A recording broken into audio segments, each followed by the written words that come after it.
Hey everybody, it's Shane. I'm back in the MD-11. We're going to get a couple flights in tonight. And I'm be testing a new Lewis script. So a friend of mine, Juliet Alpha Sierra, he's on my Discord.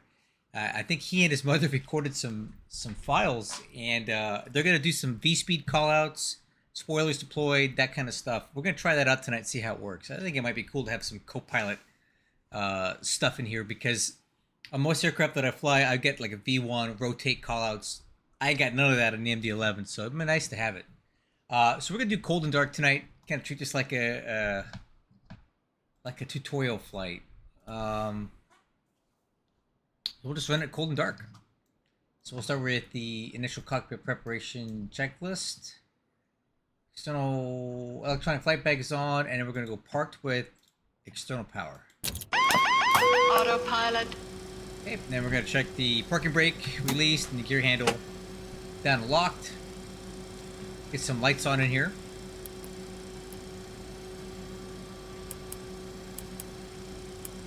Hey, APU engine fire test.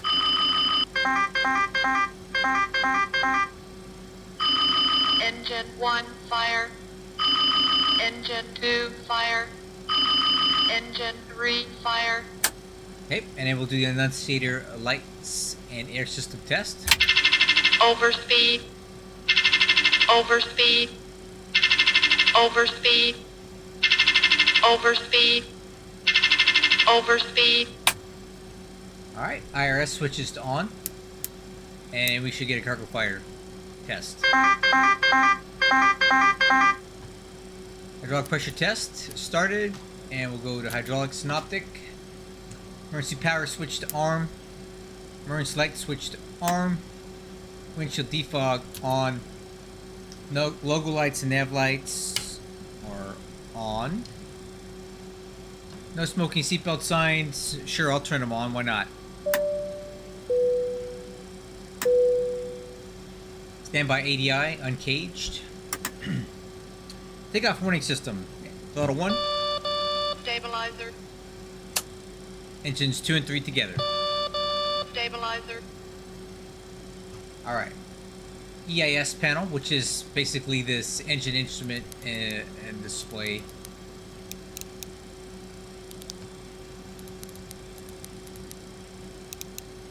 I'll put that on plan. That's set. Weight and balance. Take a look at our flight plan for tonight. So we were at New York City, JFK, and we're going to be flying back to Louisville, and then we're going to continue on to Chicago from there. So here's our flight plan tonight. Takeoff weight is 492. Flight level is 300. That seems awfully low. I wonder why it's that low. We may experiment with some different altitudes to see if we have better winds, because that's really low. Block fuel is 52.9, trip fuel 29.5. Cargo on board tonight really heavy, 188.1. That's almost max load. Okay, let's go ahead and set this. So 188,100. Block fuel 53,000 pounds. Taxi fuel 2,000. Trip fuel 29.6. Okay, weight and balance is set. IRS initialize on FMC. Initialize. Let's go ahead and program it up. KJFK. That's not how you spell that. KJFK. KSDF. Alternate's going to be Cincinnati. KCVG. Flight number is UPS 2090. Cruise is 300, but we're gonna play with that a little bit and see what we get. And we have a plus 13 modifier on the cruise altitude, so it's gonna give us minus 31 with a minus 28 headwind. Cost index is 41. Alright, flight plan. JFK, we're gonna use runway 22 right.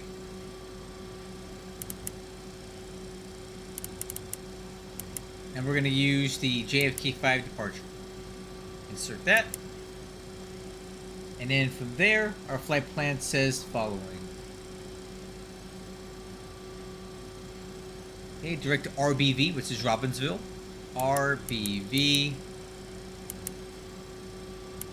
From Robbinsville, we're going to take the Q430.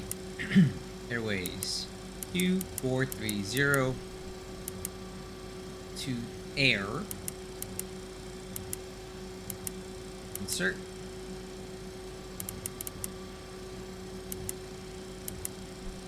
Alright. And then from air, we're going to go direct to UCATS. UKATS. And from UCATS, we're going to pick up the DLAMP 8 arrival. With the UCATS transition. And it looks like we're landing on the 17. So we're going to land on 17 right. 17 right. So we'll go ILS 17 right. Spires. Insert. Let's check this out on the plan.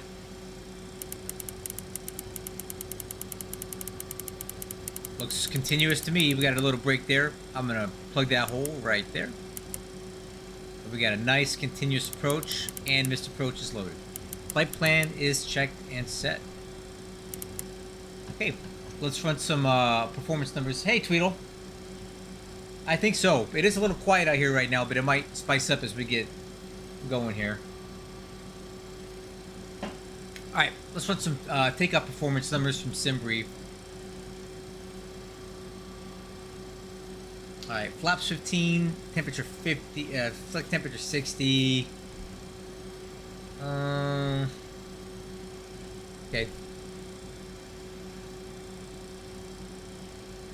I think I'm gonna do flex 50 tonight.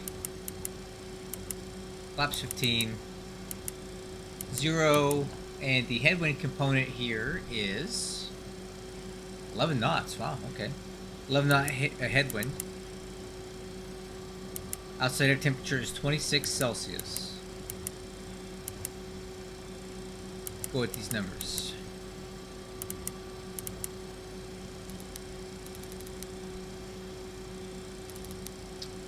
Alright, so I got the flight plan on the left. I got takeoff on the right. FMC is checked and set. Fuel quantity. 53,000 pounds is loaded. FMC is checked and confirmed. Flap takeoff selector. Flaps 15. FCP airspeed is going to be 253. Okay, FCP heading. That'll be the runway heading.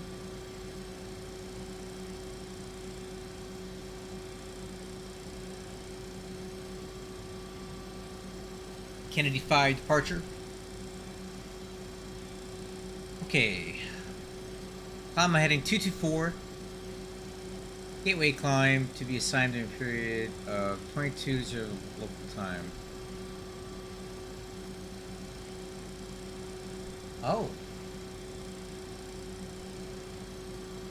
Interesting.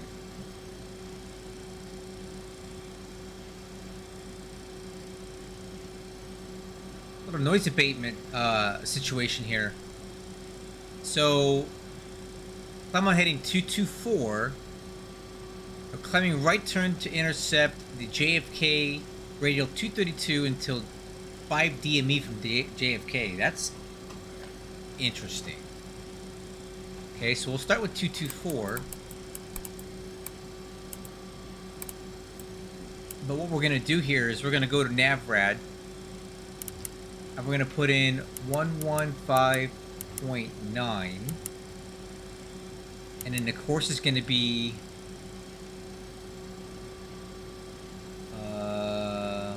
232.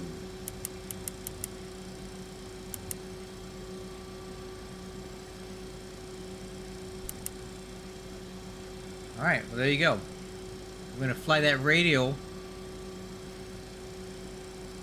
until 5 DME, and then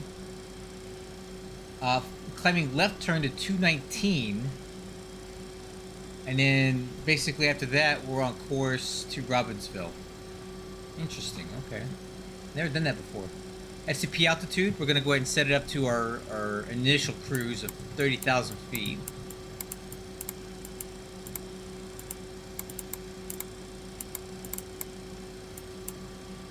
Okay, altimeters. Let's get the weather.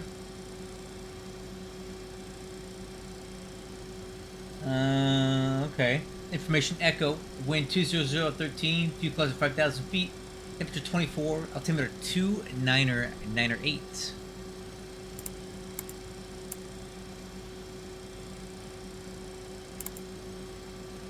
(2998) is set.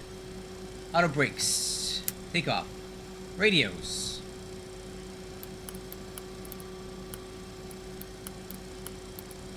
Put Unicom over here. And then let's get the CTEF frequency for JFK. Got CTEF K JFK 119.1. Okay, radios are set. IFR clearance. Squawk 4050. 4050. Transponder is set. Squawk code. Taxi takeoff departure brief. Okay. Just about ready to go, crew. In fact, what I'm going to do right now is get the APU started and get the tug moving. Great news, Captain. Your tow's coming. So we can speed this up a little bit. Okay, taxi takeoff departure brief. So we are currently on the ground at JFK at the north cargo ramp. Our takeoff is on runway 22 right. So here's how we're going to handle it. We're going to push back onto Sierra, tail facing north. Taxi down to Sierra. All right. Looks like the doors and hatches are closed and we're ready to connect. Left on Bravo. Take Bravo all the way down until Echo. Then we're going to cross runway 31 right on Echo and hold short of 22 right and depart. And then the departure, I've already walked you through it. JFK 5 is heading 224 initial, then a gateway climb between the periods of 2200 and 07 local time. Climbing right turn to intercept the JFK radial 232 to 5 DME JFK, then a left turn to heading 219.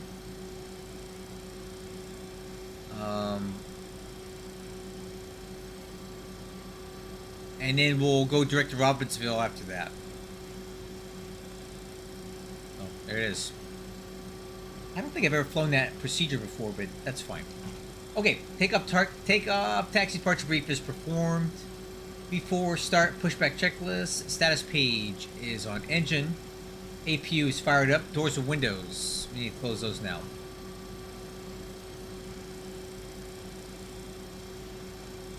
Alright, aux hydraulic pump 1 is on.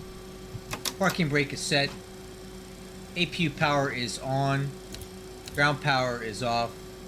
External power and ground, the chocks and age are released. Beacon lights on. APU bleed is on. Engine ignition switch A. Let's go ahead and get smart cars going here.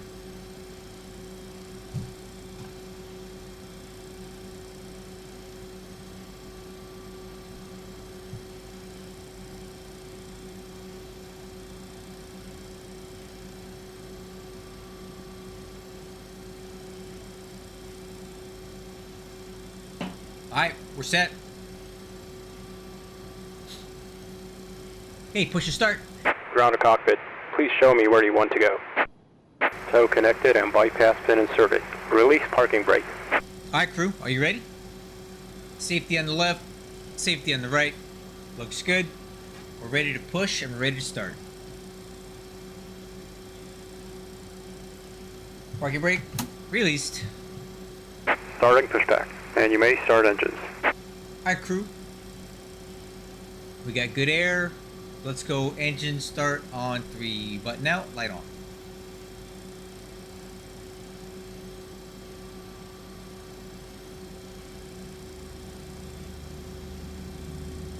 Rotation in 2. Oil pressure is good. Fuel on.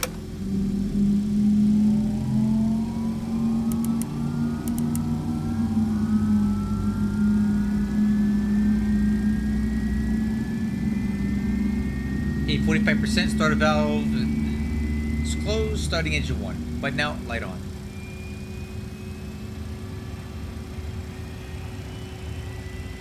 Rotation in 2.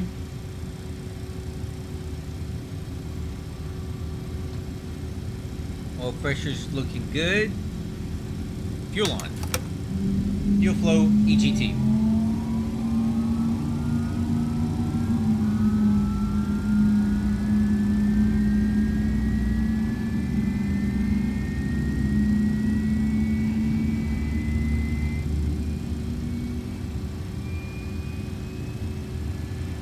Okay, good start on engine number 1, starting 2. Button out, light on. Rotation in 2.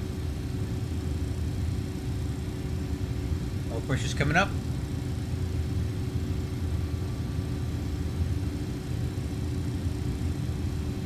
Alright, fuel on. Fuel flow, EGT.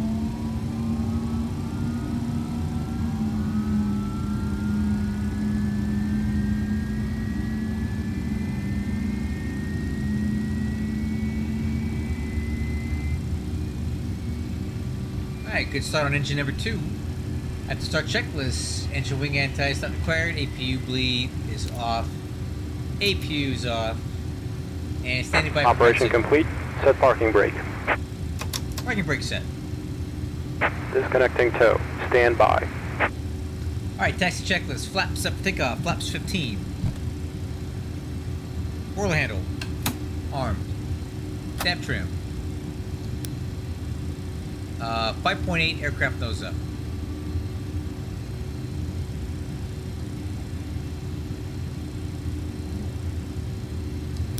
Alright. Takeoff data. V1 is 143, rotate at 158, V2 at 168, flaps retract 177, okay, 167, not 168. And slat retract 225, clean maneuvering speed 253. Alright, taxi takeoff departure brief, no change. Transponder on TARA. Tow is disconnected and bypass pin has been removed. Hand signal on the left. We'll see you next time and have a safe flight. Alright, thank you, see ya. Taxi lights on, status page. Config. Taxi clearance. Alright, let's go over this again. JFK traffic, good evening. UPS 2090 taxi to runway 22 right via Sierra, Bravo, Echo, cross 31 right, and 22 right.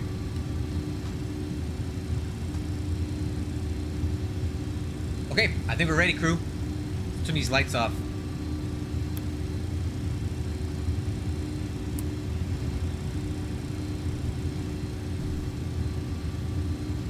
Parking brake released.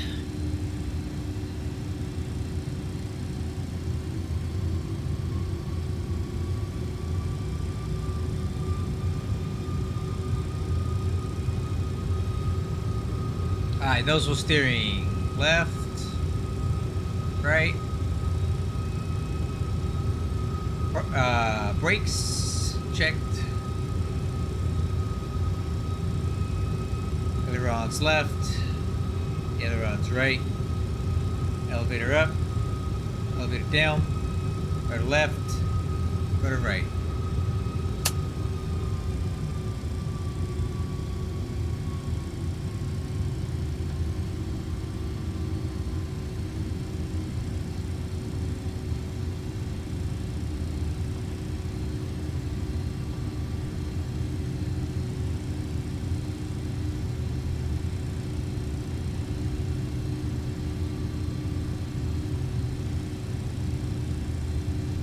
Alright, and this immediate left here should be Bravo.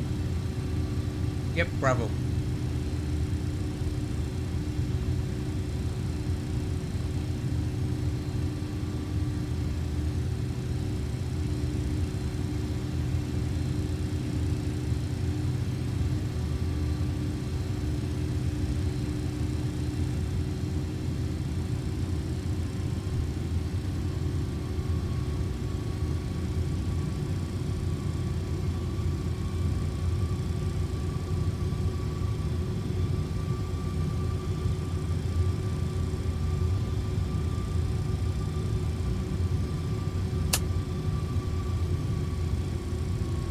Alright, no switch steering is checked, brakes are checked, flight controls are checked.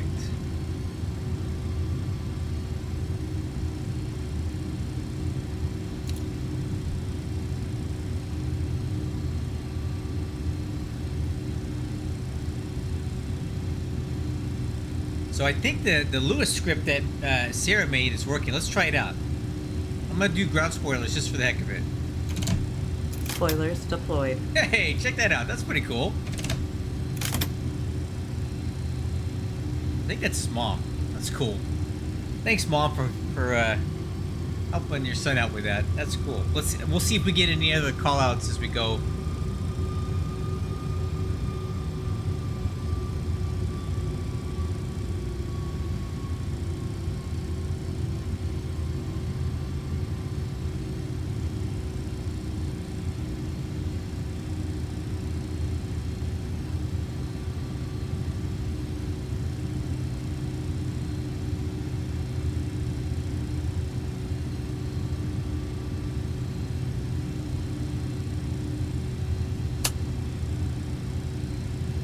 Okay, I'm pretty sure that's a freeway that's crossing the ramp here. Let's just pretend that's not there. We're gonna drive right over it. Obviously, this scenery needs some work.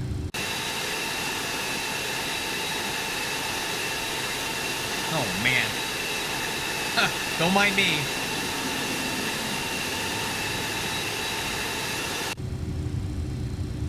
All right. We need to make a...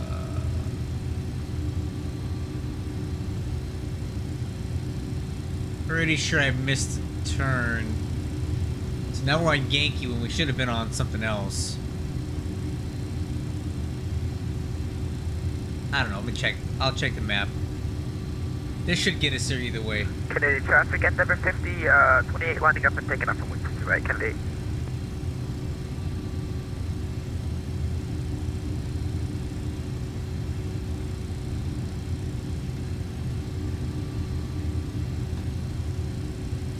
Ah, it is a nice time to fly. For me it is anyway, good timing for me. Alright, I'm on the right taxiway.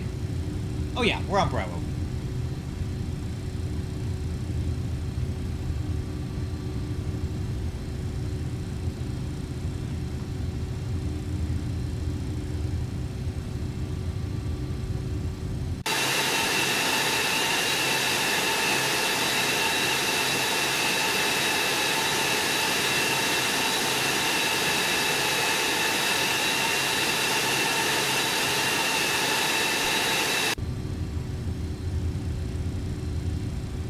Hey, taxiway echo's coming up here.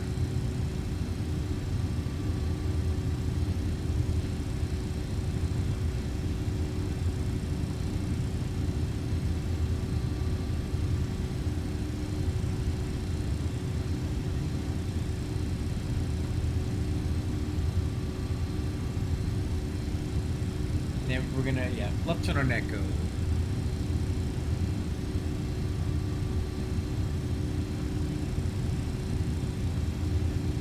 It should be this last taxiway here before. Alright, so this is.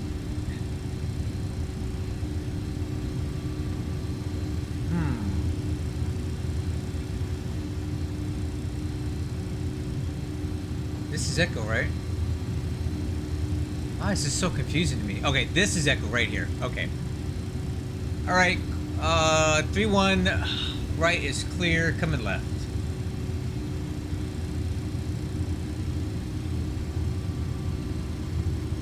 Approaching 3-1 right. No way! That was cool.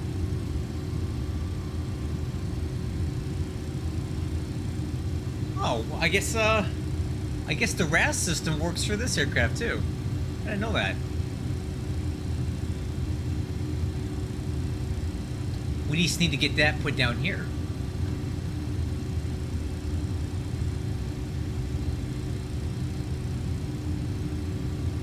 Alright, before takeoff checklist, EADS check green box, nav, and let's go heading select, auto flight armed.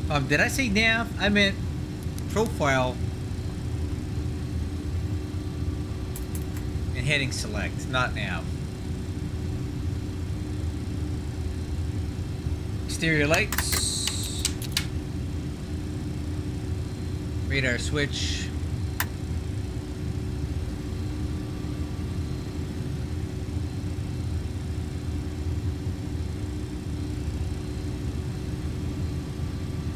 And let's wait for this RJ to get off the runway here.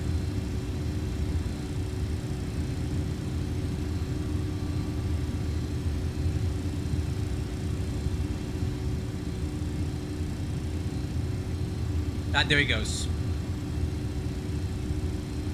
JFK traffic, UPS 2090 is position and hold, or correction, line up and wait on 22 right.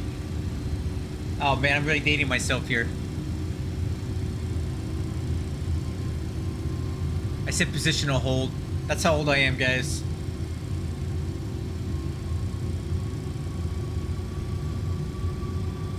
Approaching. 2 right. Oh, that matched. That checks.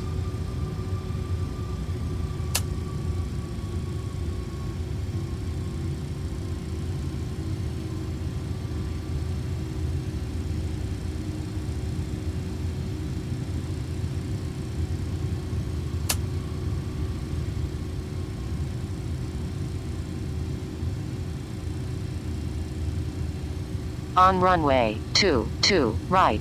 That's cool.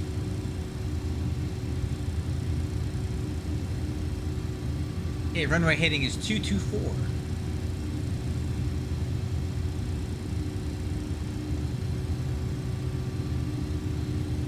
Alright, let's give this Endeavour aircraft a chance to Kennedy get. circuit traffic, Endeavour 50, 28 Clon 300, last call, Kennedy traffic. Alright. Let's give him another few seconds to get out of the way, because once we go, we're going.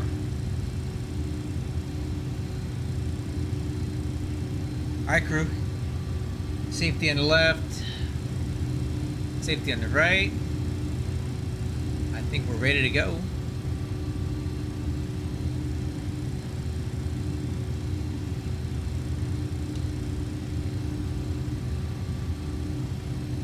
JFK traffic, UPS 2090 heavy departing runway 22 right. Kennedy 5 departure, gateway climb. JFK. Alright, here we go.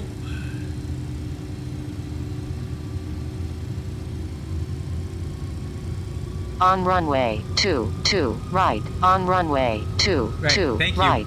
Set takeoff thrust.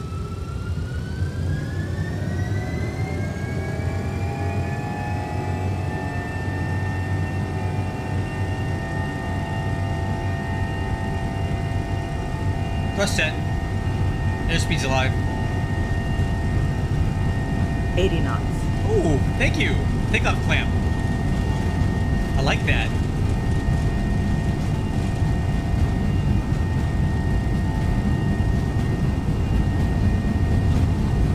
B1. Nice. Rotate.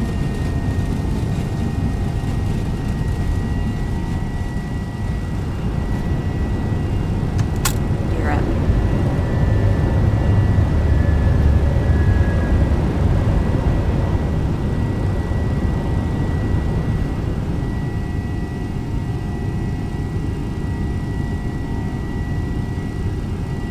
Hey.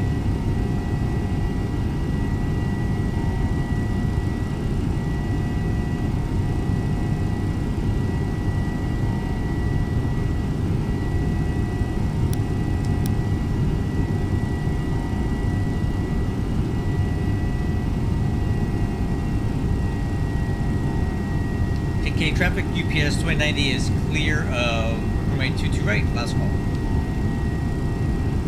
Alright.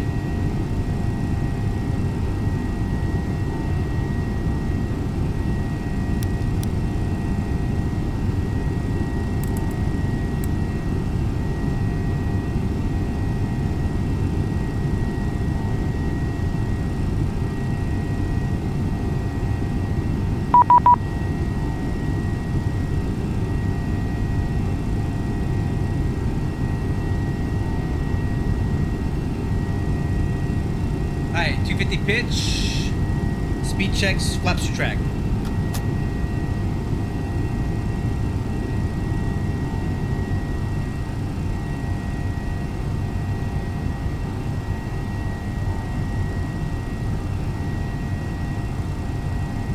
Okay, coming left to heading 219.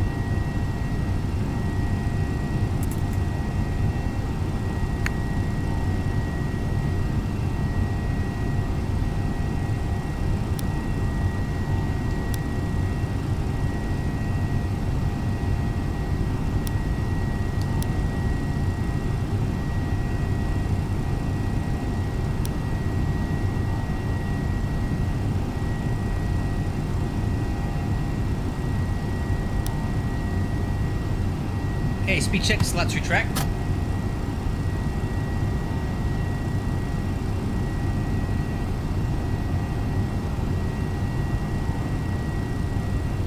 Alright, let's go direct Robbinsville.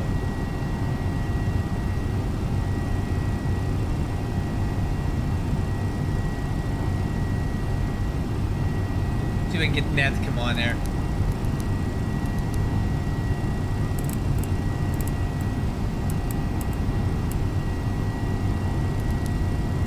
Oh, I know why. Let's go this. Direct Robbinsville. There we go.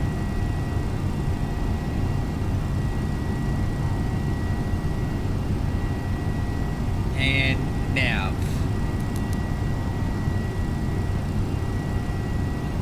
That's better.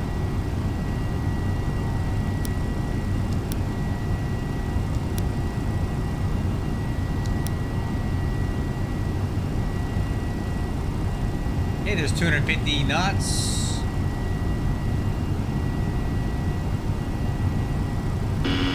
Stabilizer motion. That's LSAS streaming the stat. That wasn't me.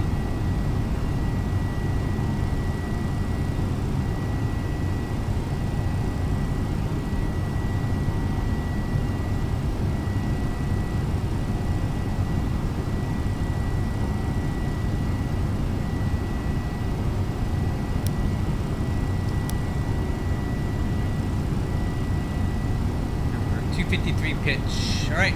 328 pitch, that'll work. Autopilot. Talk to this guy here.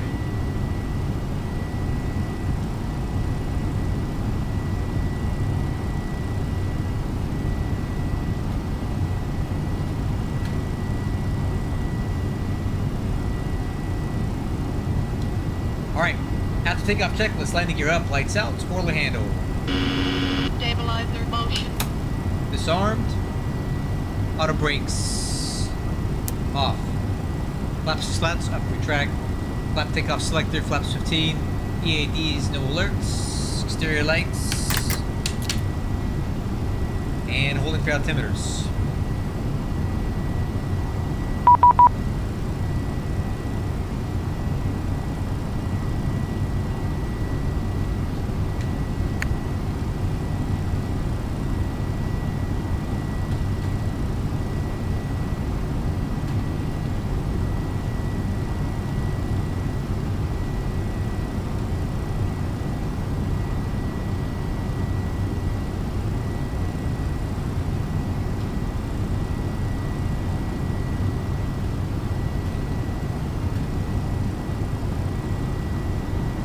Alright, look good, crew.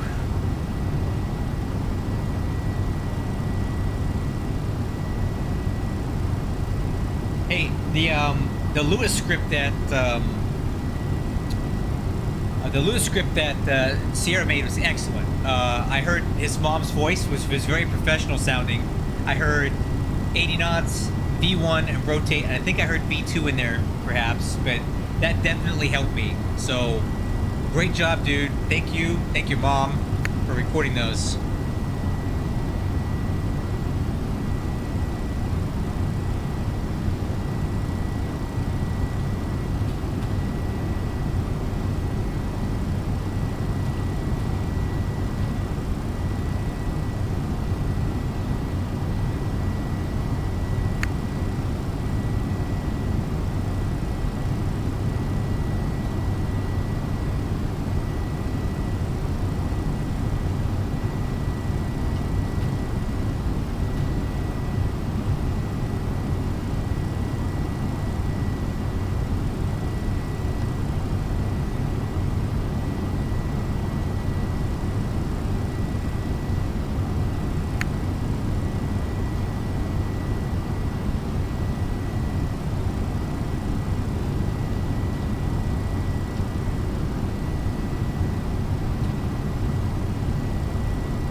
Sorry, guys. I'm just educating this young man here. All right, altimeters cross-checked, or correction, set standard. Cross-check at 19,000. Set at the takeoff checklist complete. All right, crew, we're cruising.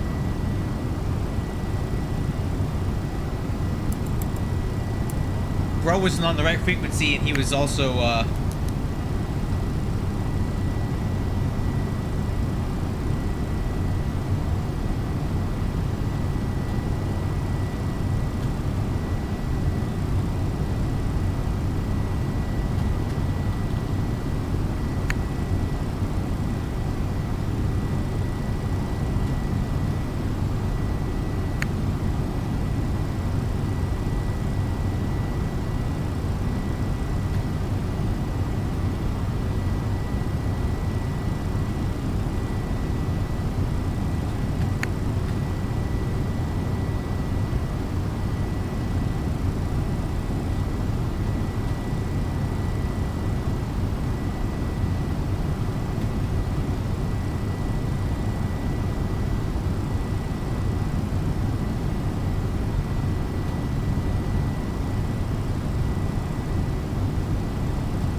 Anyway, I'm done lecturing this young man.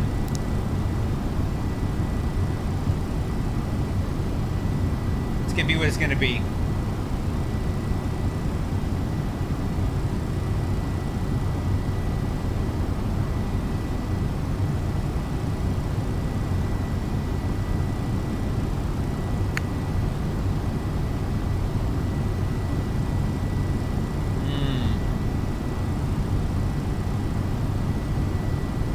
Okay, I'm done talking to this clown. I think he's probably like 12 years old.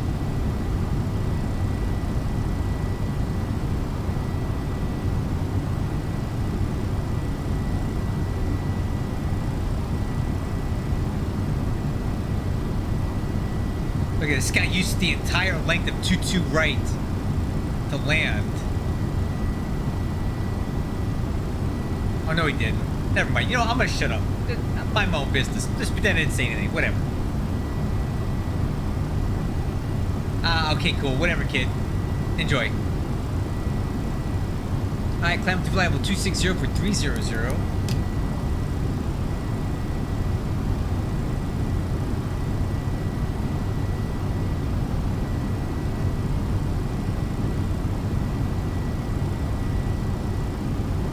Yeah, so I just need to move the XRAS down a bit, right?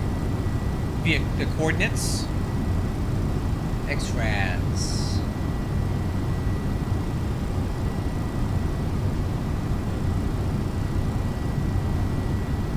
I need to put it like right there.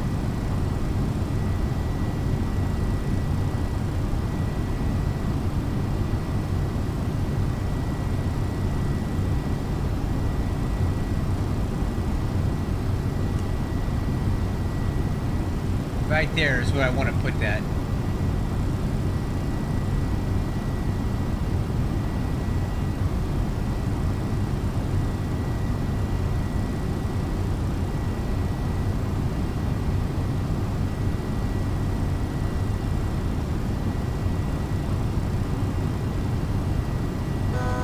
Altitude. How's it to go?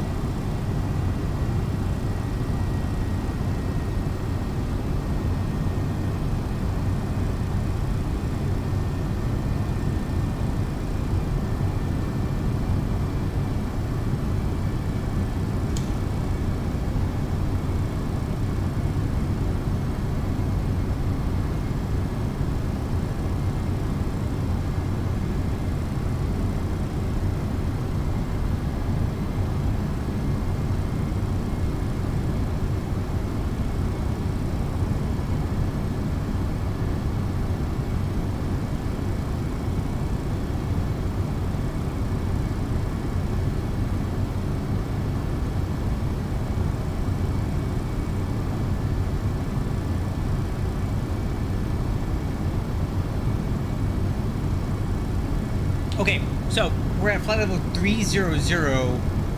which is kind of low, but I'm thinking that we got that because of wind. We can go up to, let's see, what is our max right now? We can go up to 360 if we needed to.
You know, just for fun, let's do a little experiment.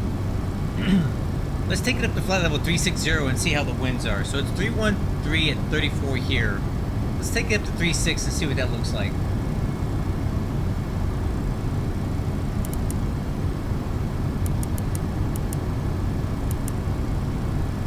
Alright. Climb thrust 360. Let's see if the winds get better or worse as we go higher.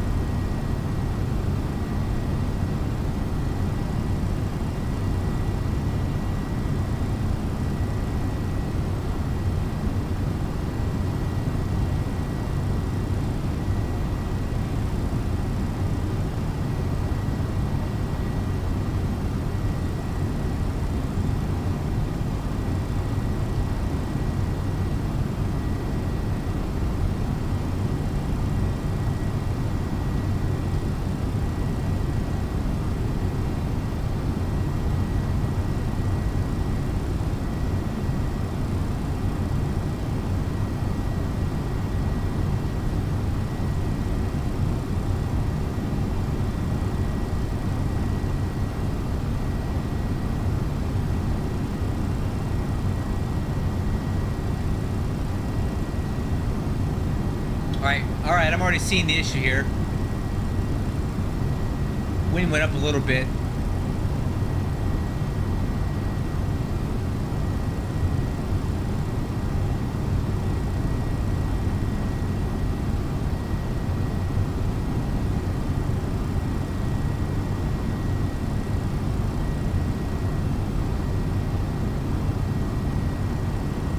Yeah, the wind's quite a bit stronger up here. That's why they have us at 300 for the headwind.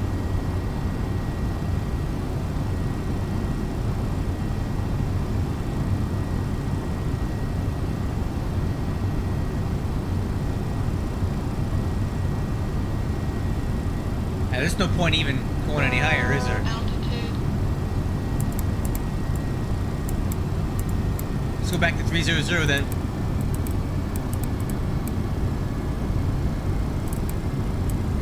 Vertical speed, flight level 300.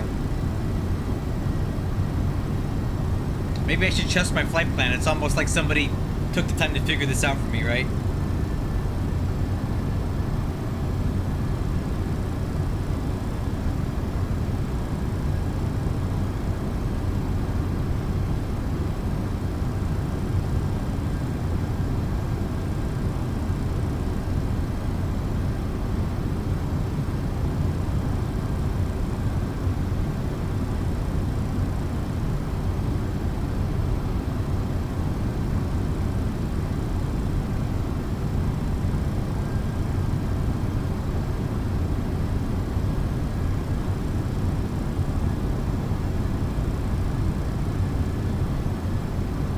We'll just keep it at 300 then.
Hope I didn't break my game. Now the wind is higher. It's, what, 313 at 31?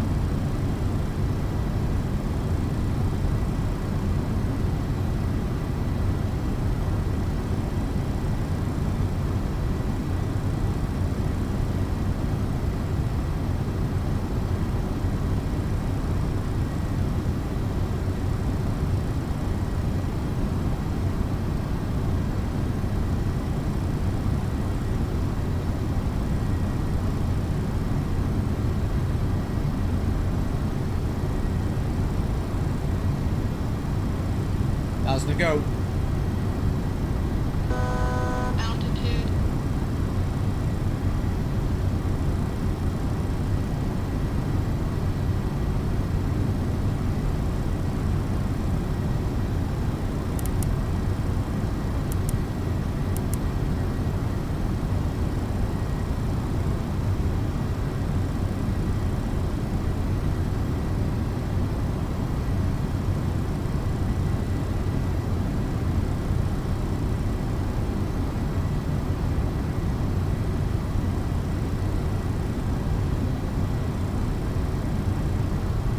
There we go.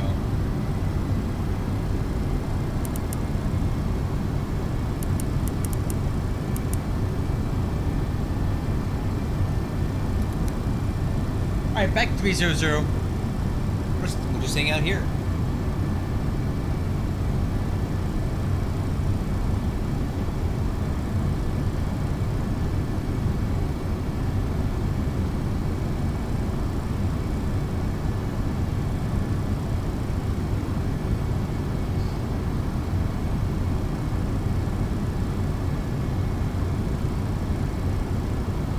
Turn on some jams. We need some music.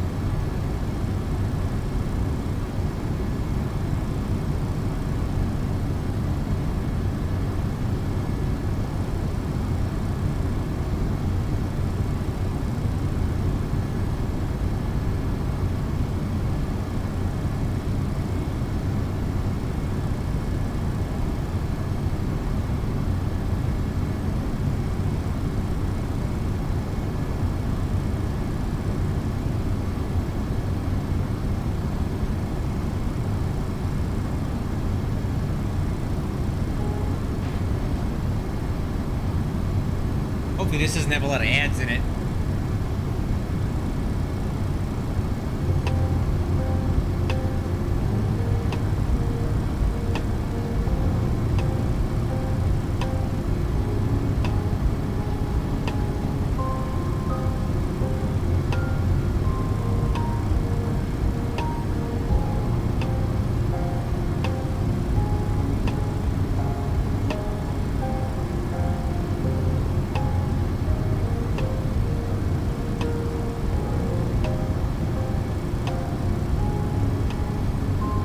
We can do a fuel check at Larry.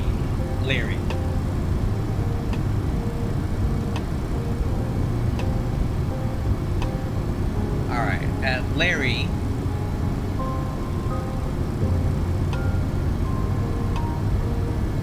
We should be at 38.2 on the fuel.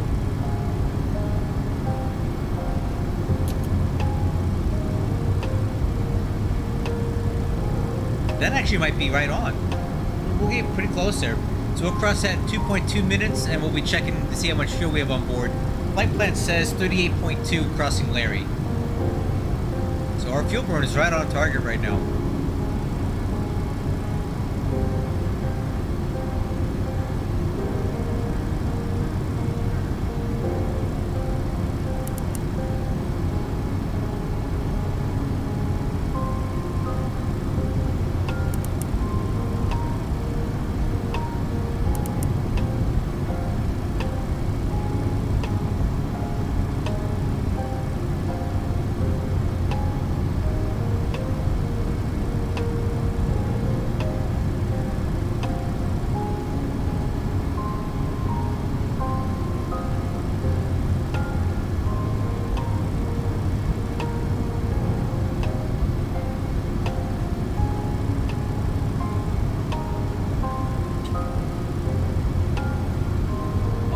You missed it, Sierra. I was giving you and your mother huge shout outs here. Fantastic, man. They worked excellent. I got my 80 knot call out, V1, rotate, just the right volume, very on cue. It matched them perfectly with the PFD. Your mother sounds very professional, a great co-pilot, so I love it. I want more. Like, what other call outs can she do for us, man? Give me more call outs, because this thing works great. So we'll see what we get as we're landing. I'm not sure what kind of callouts are going to happen during the landing, other than the spoilers deployed. But I could use more. Whatever you can motivate for us would be excellent. Very, very good.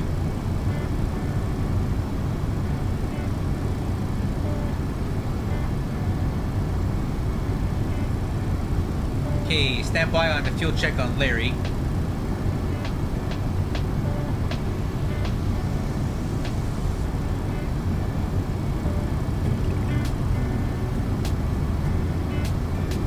Dude, our fuel burn is like right on target right now. So, crossed Larry with 33.3 on board. Flight plan said we should have had 38.2, so we're looking great.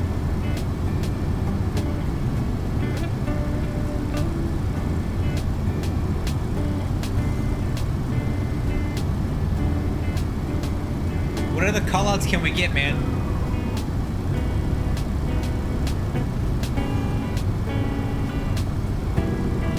Can you get the same positive rate and gear up?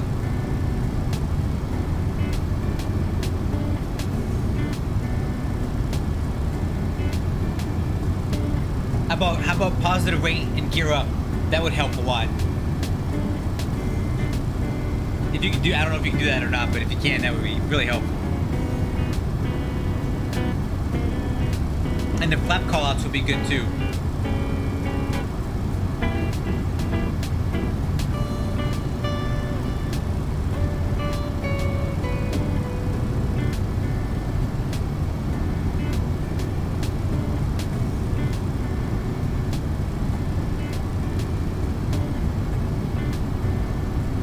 So far, so good. I like it.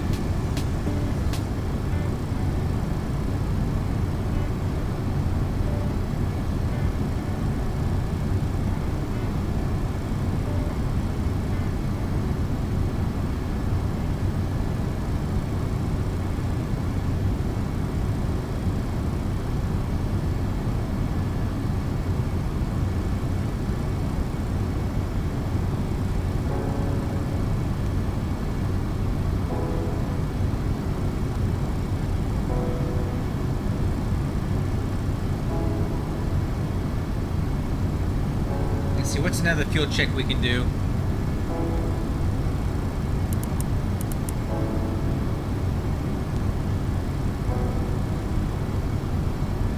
This is the story of the one. Oh, there it is. It's his job to keep the power on. That's why he chooses Granger for professional grade products. Man.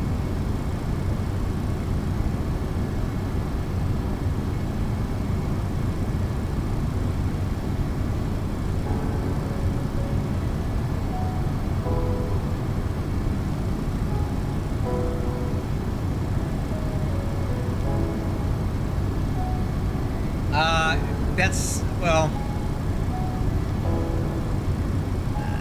I don't know if I agree with you on that one, man. I really would prefer, well, I can't tell you what to do, it's your thing, but I like my positive rate call out because sometimes when I'm busy, I'm looking straight ahead. I prefer a positive rate from the pilot monitoring, but you know, if you won't put it in, that's fine.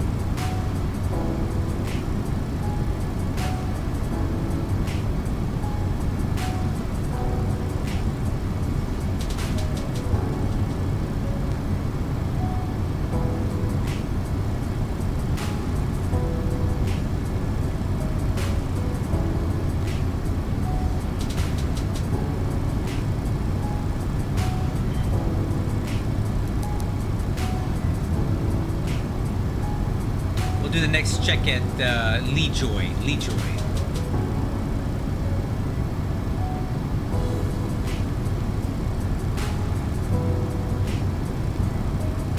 34.4. Oh, I didn't hear the gear up call. Sorry, I must not have heard it. I didn't hear a gear up call.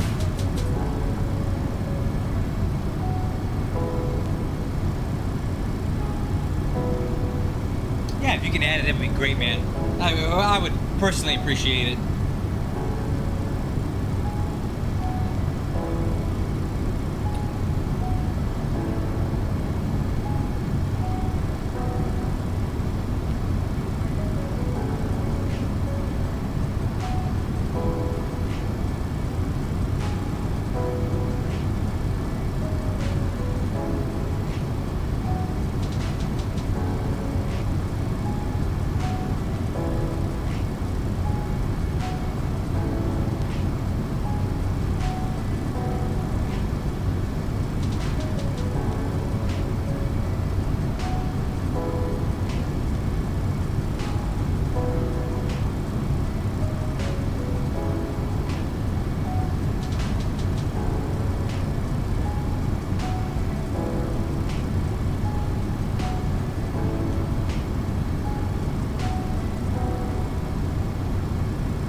Direct to ZD.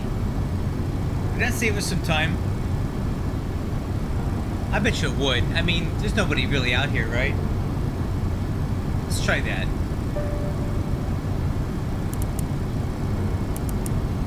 So top of descent is at 305. So if I went direct to ZD, let's do that.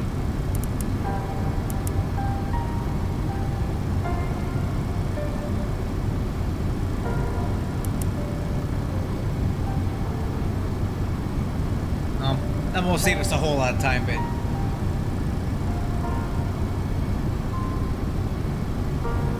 no, for the most part it sounded good, man. I can hear it okay. I just didn't hear the gear up one, but I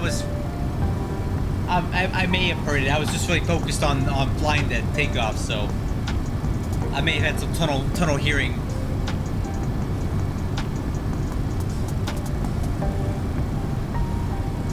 Alright, we're direct ZD now. Try to save a few minutes, some time.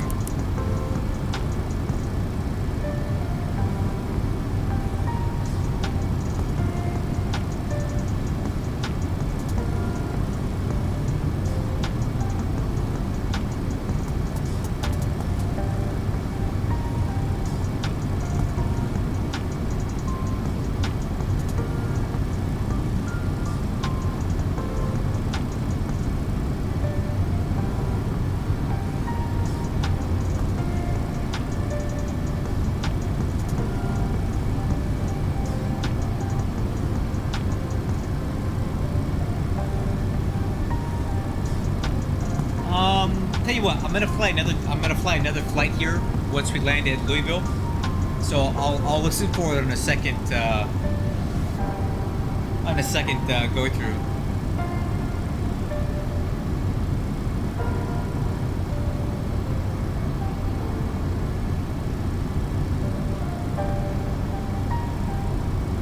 Oh, I didn't really hear him with all the other background noise in the cockpit already. It sounded good to me.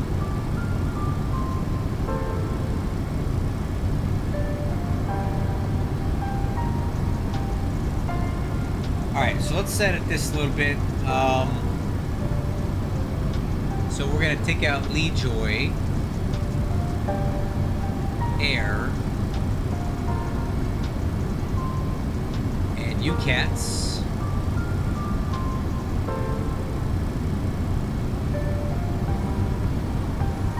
And we're going to go direct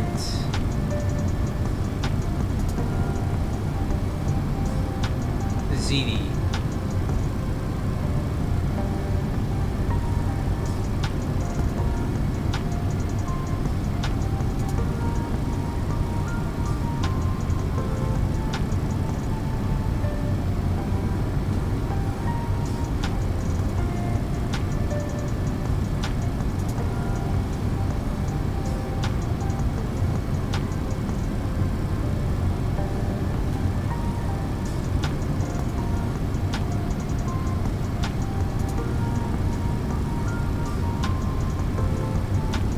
Why the heck would they be landing to the north with an 8-knot tailwind?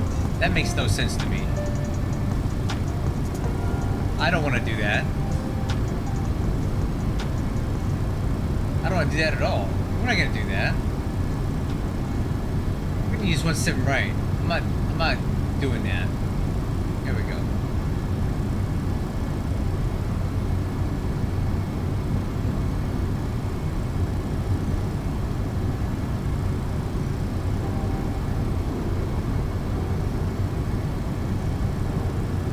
That makes no sense to accept an 8-knot tailwind just for the hell of it. I'm not gonna do that.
Well, I'm not going to accept an 8-knot tailwind for noise abatement. I'm not going to do that. If ATC's not online, I'm gonna land with the wind. So.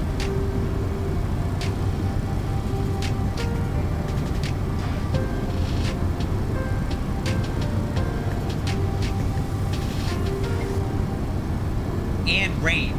There's also rain here, so I'm not landing with the 8-knot tailwind with the wet runway. That's ridiculous.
yeah, man. There's no rush, man. What you provided for us right now is already much more than we had before. So, whenever you get them out, just let us know. And yeah, well, I'll try it out when you have it.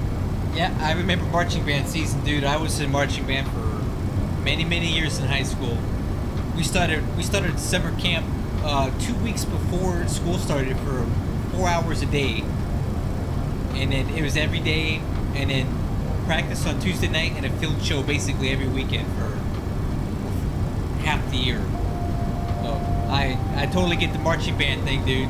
I was a band nerd just like you. I played the same instrument from 4th grade until I graduated high school.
I get it, man. I played a lot of band, I did a lot of marching band stuff.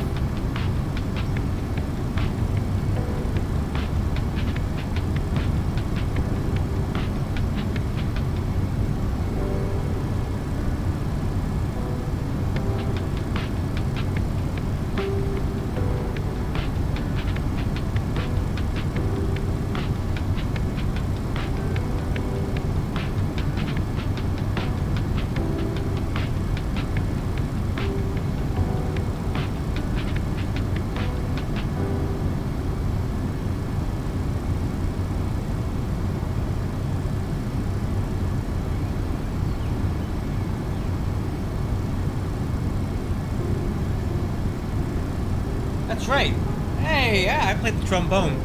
I played, I still have it. It's a 1929 King Silvertone trombone.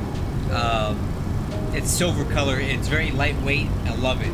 It's almost 100 years old. Had it for a long time.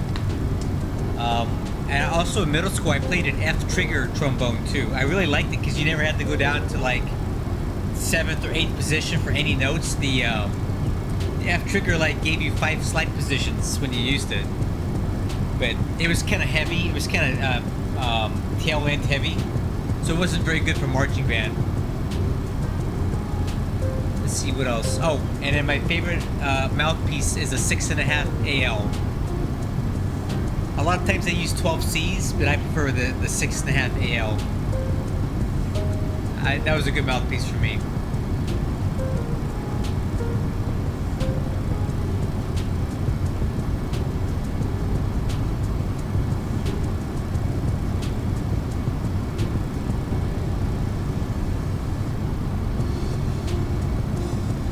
There you go. If you want one, you can go buy yourself a really good mouthpiece right there. My guess is you're probably playing with the 12C, but I'm all about the 6.5 AL.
Okay, let's look that up. Now I'm kind of curious.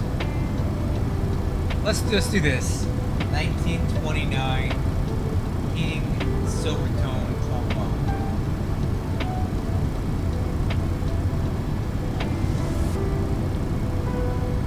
Oh no, they're not worth anything.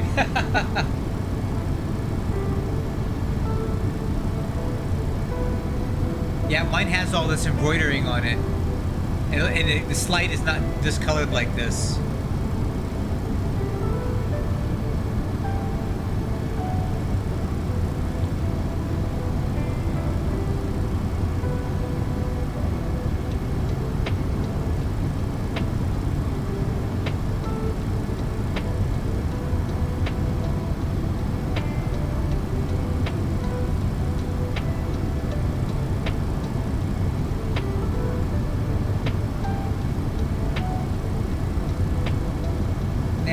They're worth very much.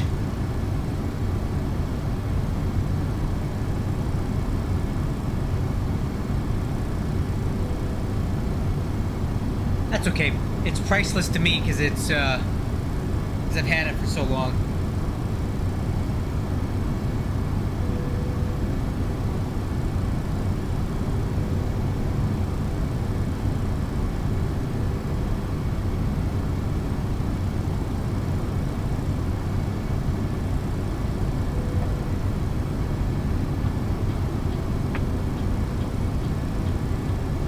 Yeah, my trombone actually got stepped on during band practice one night. I had it laying on the ground because we typically would put our instruments down on the ground when we were kind of resting or waiting. And one of the sousaphone players was walking around and stepped on the bell and bent it up like 45 degrees. It looked like one of those trumpets that are, what's the guy, the bent up trumpet? It looked like that, and it cost a lot of money to get it fixed. I had to take it to a special brass instrument repair guy, and he got it smoothed back out. You could never tell that it was even bent. It was very expensive to have fixed.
Yeah, no big deal. It got fixed. I still have the instrument here. I never realized how much you have to train your mouth muscles to be able to play these instruments. I recently took out my trombone and tried to play it, and just after about 30 seconds of playing it, my whole mouth was really sore from trying to, you know, blow in a mouthpiece. I was surprised at how difficult that it was after 20 plus years of not playing.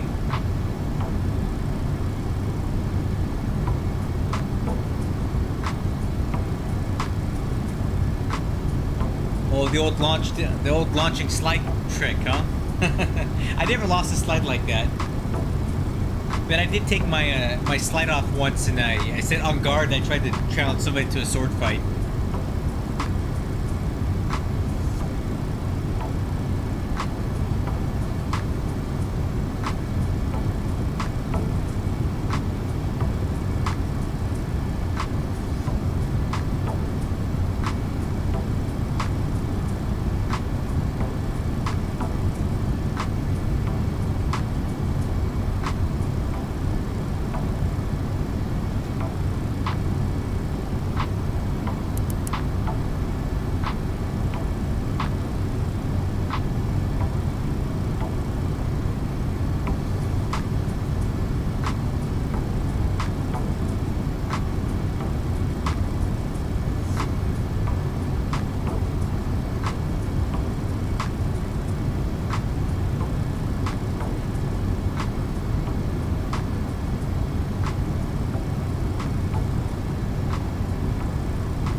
see this guy landed on the 1-7 as well. But hey, Welsh. Oh, look at it. This guy did it, so I should be able to do it, right? This is the famous controller from Louisville, man.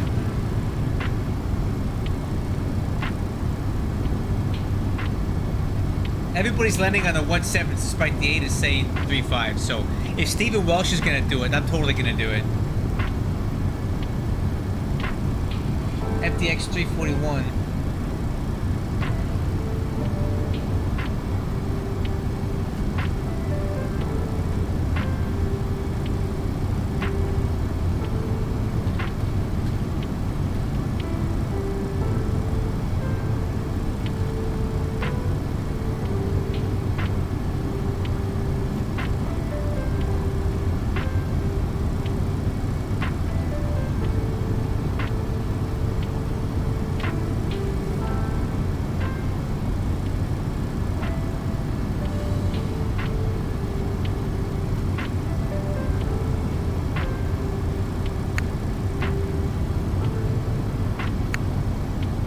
Oh, okay.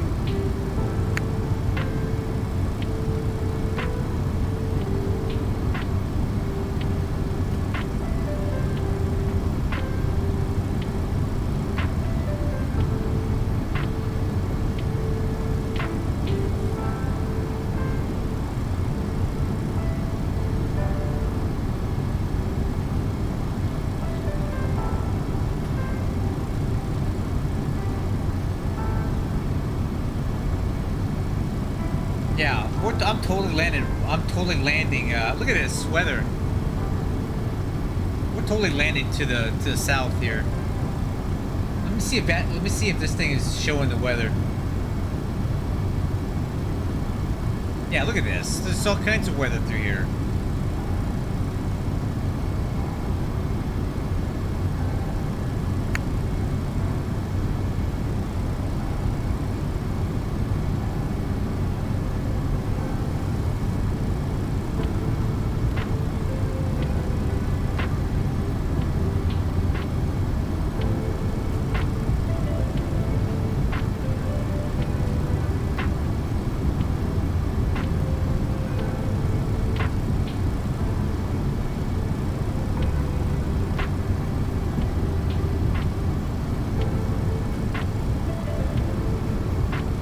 Alright, top of descents in 98 miles. Well, about 5 minutes we'll wait the arrival. Getting close to heading down. Alright, man. I appreciate it, Sarah. Thanks for stopping by, and again, great job on the Lewis script. They're working really good. Really happy with it.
Alright, crew, let's go ahead and brief the arrival. Look at landing data. Estimated landing weights 464.7. Approach speed 164 at flaps 35. We're going to use auto brakes minimum because we're landing at ramp 9 tonight. So my plan here is to land on runway 17 right, get the brakes set, max reverse, pop the auto brakes off, bring the reverse thrust down, and roll out to basically the end of the runway here on taxiway Bravo. Come over here through 11 and park at 9. So full length roll out here.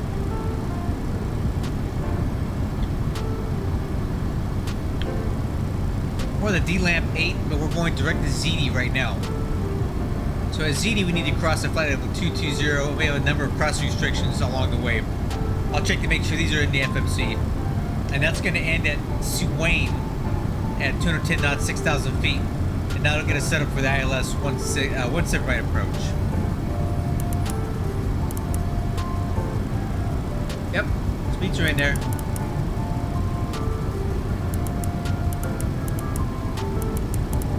Cool.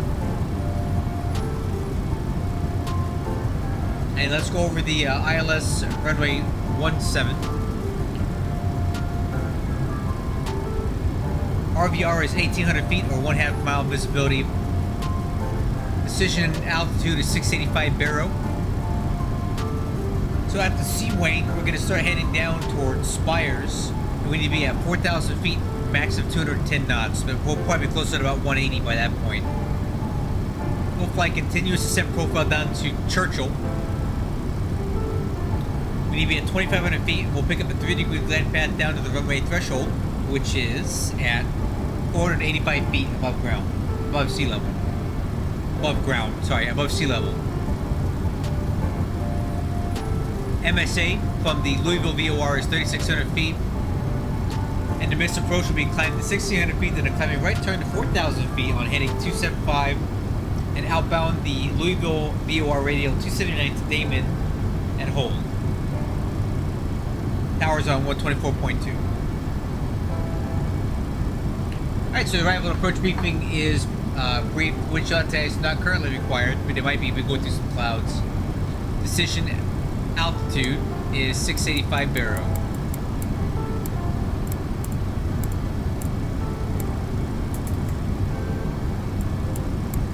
Okay. Seatbelt signs on.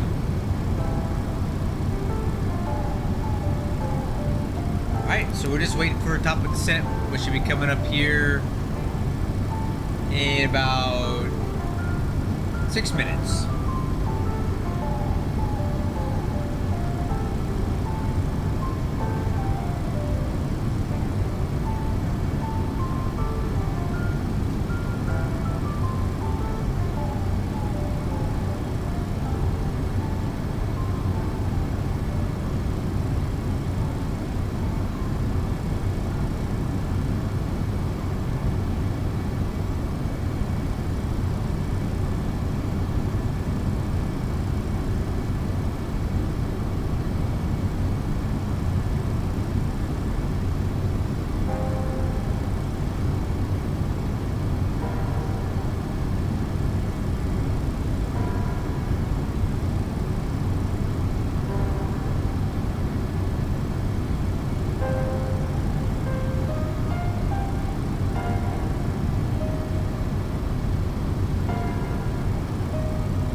Coming up on top of descent. 6 nautical miles.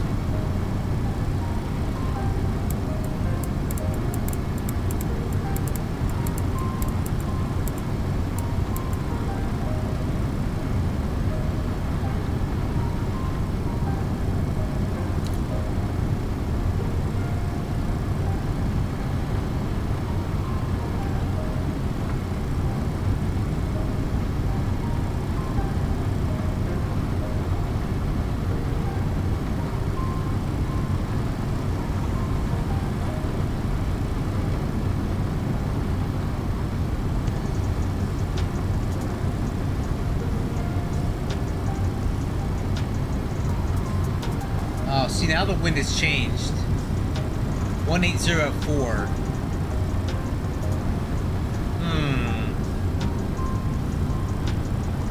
Alright, head down.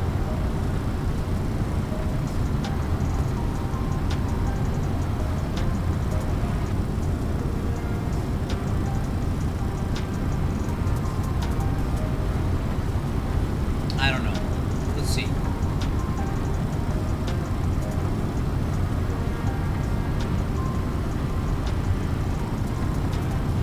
Yeah, I don't know, man.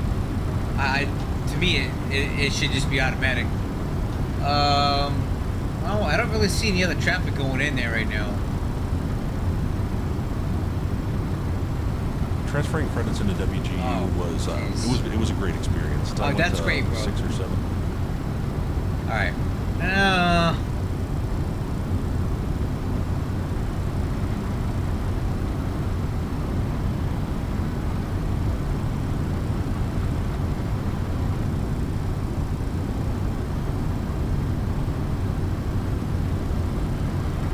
I don't know. I think I'm gonna still land on the 1.8s, even though the 8 is clearly says it's the 3.5s. The 1.7s. I mean, we'll see what happens as we get closer. But I'm still thinking about the 1.7s here.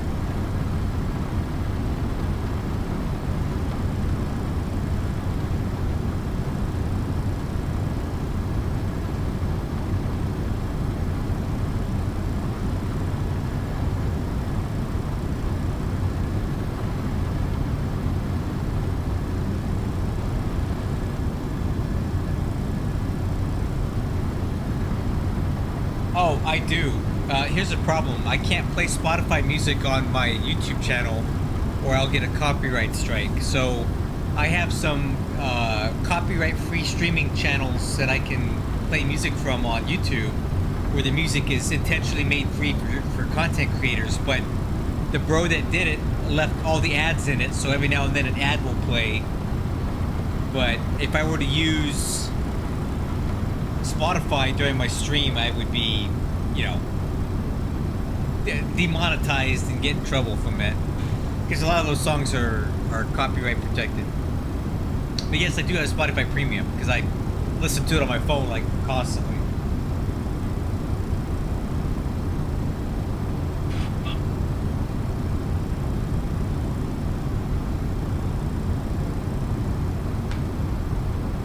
Nah, it's just how it is, man. I can't be playing somebody else's copyright music on my channel because then I'm making money off somebody else's intellectual property. So I have, again, it's called the Relax Movement, and I'm not talking trash about the guy. I don't know if he's even realized that he's done it or not, but ads are playing in the middle of his ad-free music, of his copyright-free music that he provides to us. What can I really say, right? I mean, he's doing us a favor, but at the same time, it interrupts my stream when ads play in the middle of the music I want to play. You know, whatever. Not the end of the world.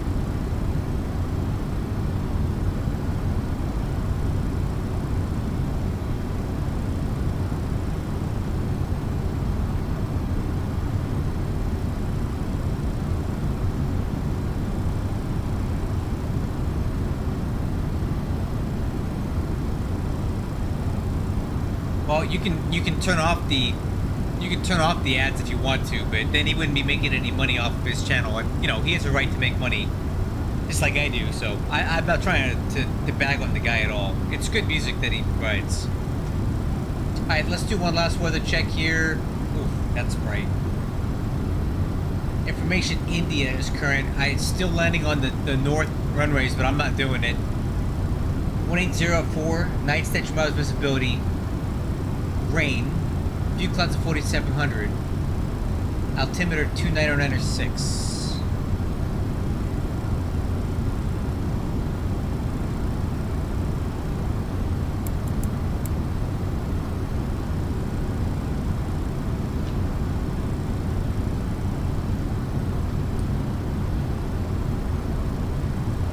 Stand by for altimeters. Let's just go ahead and do them now. 2996.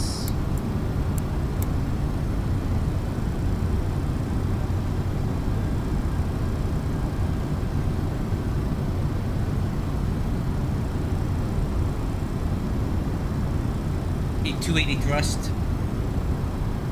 Profiled 18.5.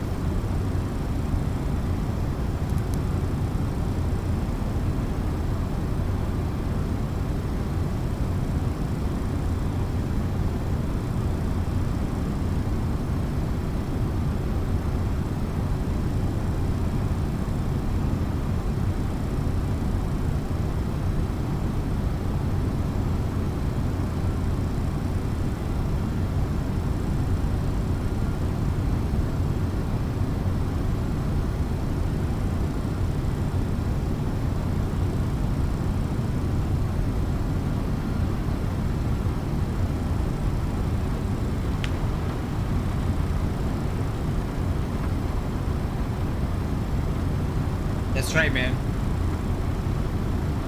And the Zebo too, for what that's worth. Ad drag, speed brakes.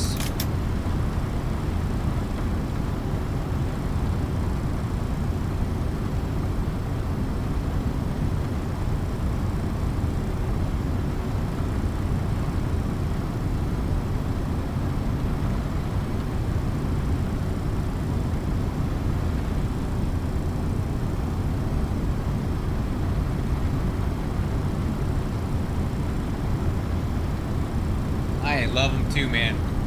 I never was really into 737. Altimeter setting. Oh, I already got it. Thank you. I don't think I need that. I could do without that thing. X-Raz.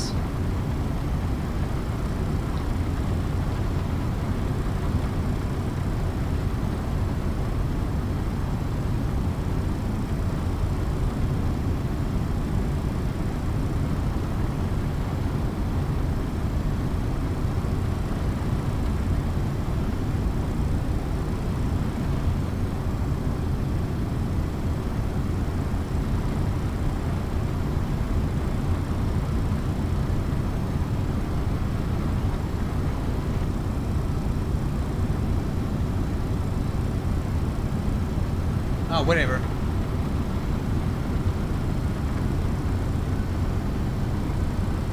Speed brakes.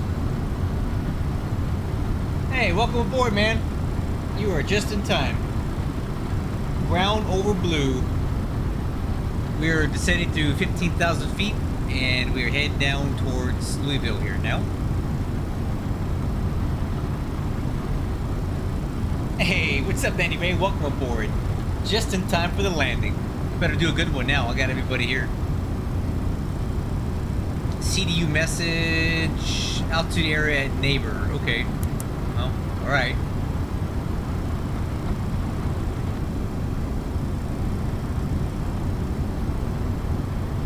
Yeah, we're definitely not making that. Yeah, everyone's popping in for the good part. They weren't with me while I was just putzing along during cruise, right? But hey, that's alright. I wouldn't be here either if I didn't have to be. That's the boring part.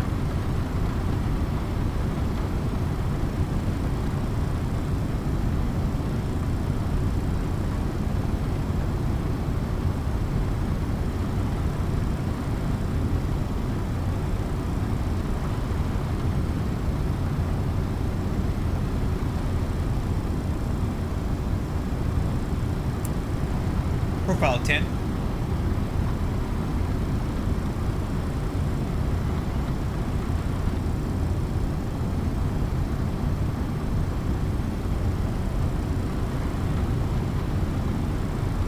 Hey, MD-11 landings are hit or miss. They're either really good or really not good. There's nothing in between. Alright, 245 thrust. Speed brakes.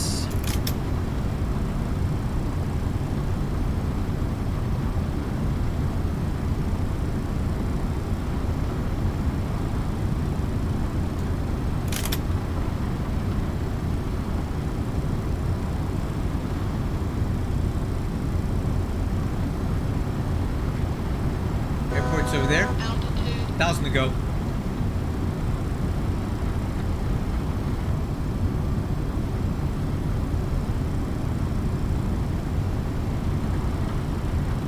Yeah, we'll see how I'm doing today, man. No idea.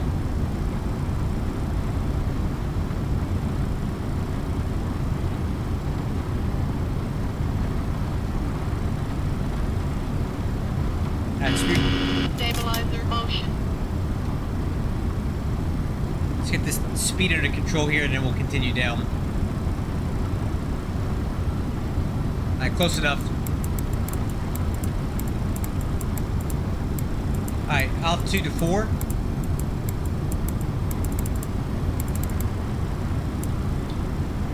Exterior lights on. Approach checklist complete. And let's go ahead and turn on CTAP now.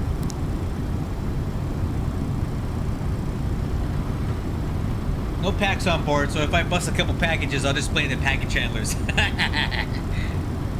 My speed brakes get a little faster. 260, we should be at 250.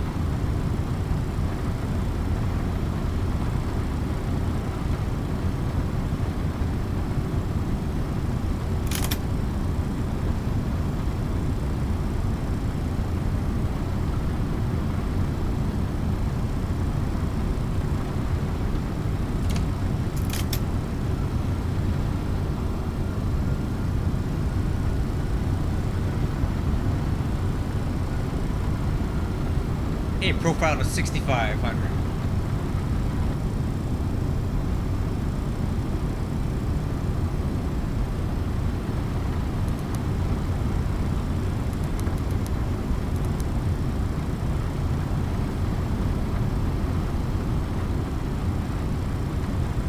Hey, 219 thrust, speed brakes. Gotta get this speed under control here.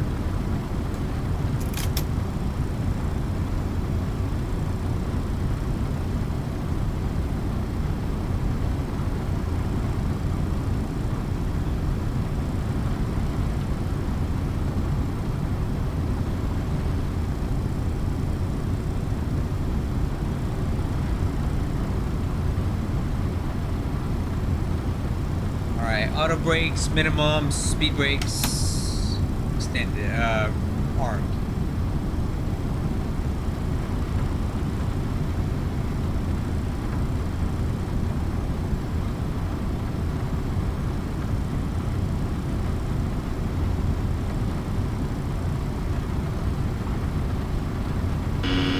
Stabilizer motion. Arm approach.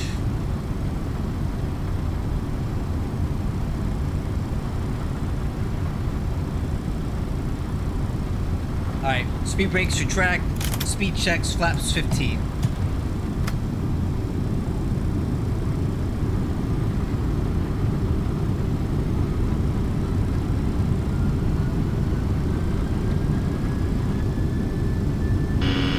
Stabilizer motion.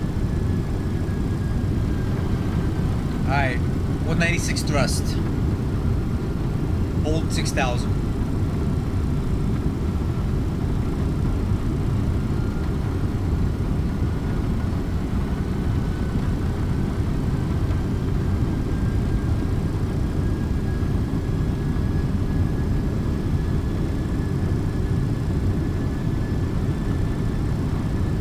Louisville traffic, good evening. UPS 2090 Heavy is on the ILS 17 right approach.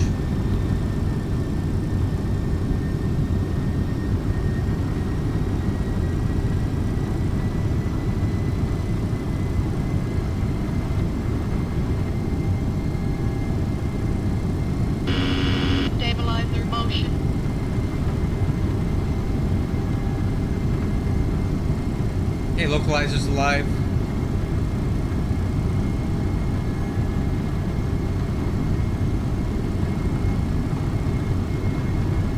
Runway in sight.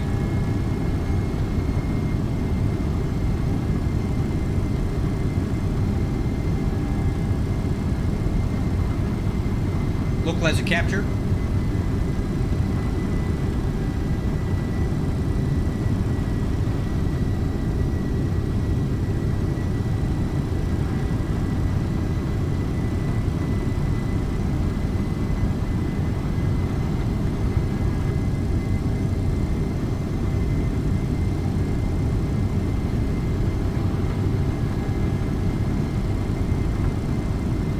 Alright, profile in 4.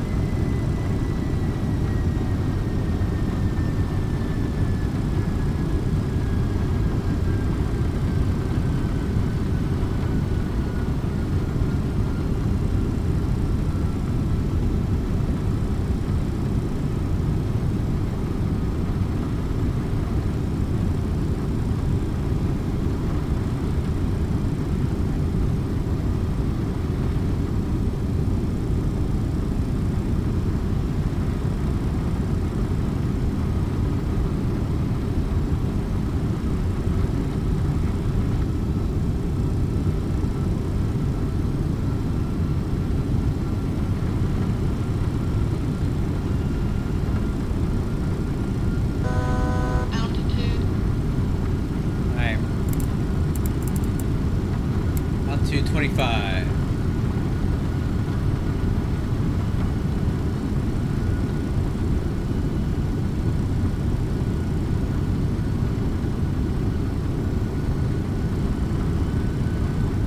Okay, glide slope capture. Alright, let's go gear down, flaps 28.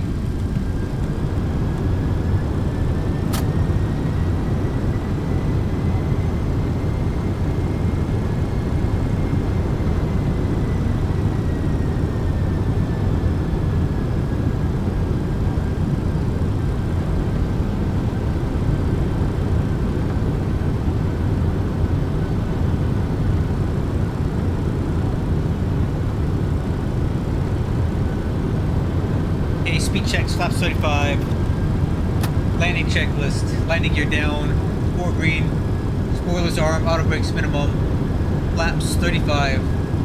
Altimeters, cross check, 2996, EAD, green box, landing clearance, Louisville traffic, UPS, 2090 on final, 17 right. Go to land. Alright, set miss approach heading, be 170. Miss approach altitude, 4,000. Okay.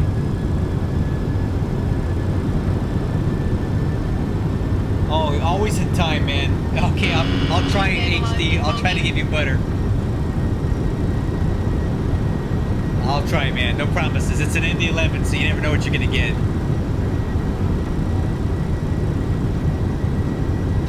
Man, I got a lot of pressure. You gotta put a lot of pressure on me.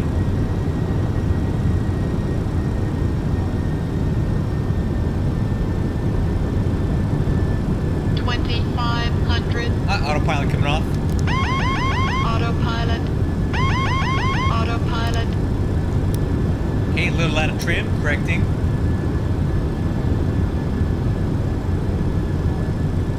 Okay, auto throttle coming off.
approaching 17 right.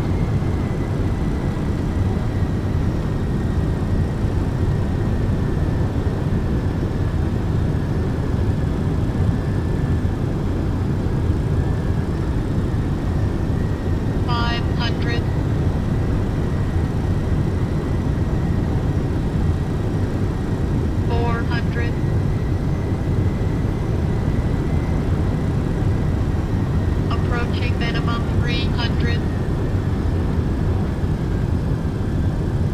200. Continue.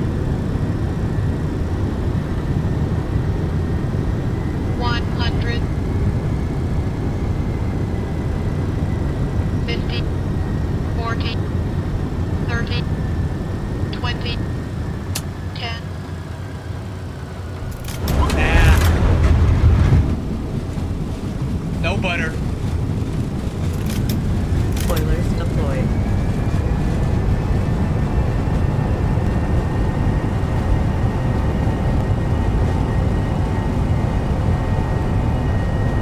Manual braking.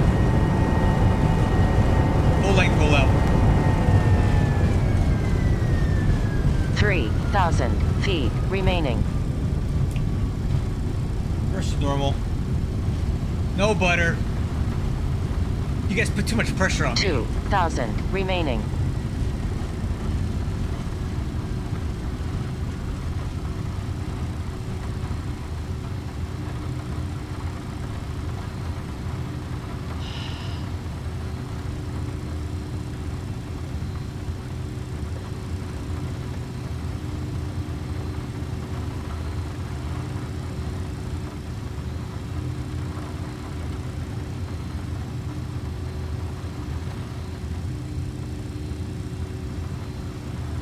Alright.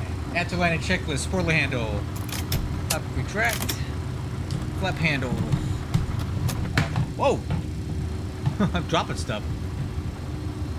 Let's see here. Auto brakes. Off.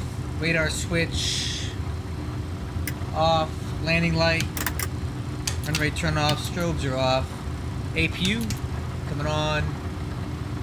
And we'll work stab trim as we go.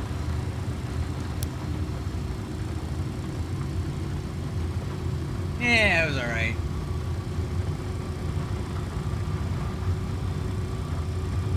A little bit late. Get out of here. That was late.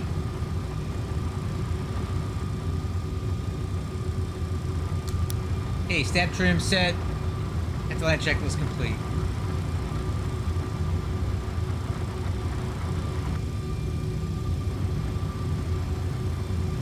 Where's the taxi line here anyway? There it is.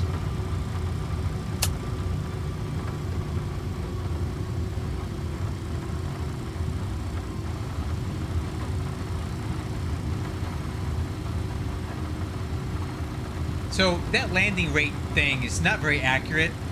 My smart cars tends to be a little bit better. Let's see what it said. Let's see what smart cars said. 200. Okay, well, dang it, never mind. 203 feet per minute, and about the same. Maybe it was accurate. All right, guys. So what we're gonna do here is we're gonna quick turn this thing and get on to Chicago after this, which is it's like a 45-minute flight to Chicago. So I'll park this thing, we'll quick turn it, and we'll head up to Chicago, and then that'll be our last flight for tonight.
Alright, parking checklist. Transponder.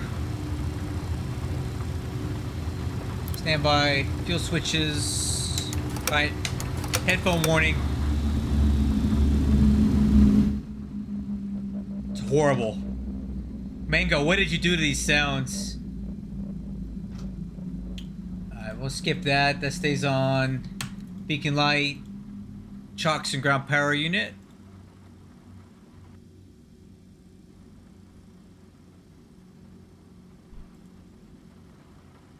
Alright.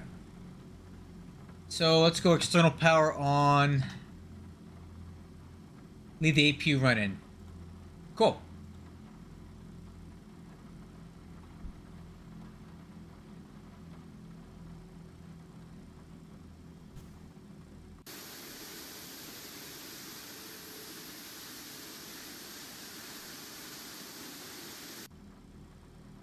Alright, crew, let's go ahead and quick turn this thing and get it ready for our last flight up to Chicago.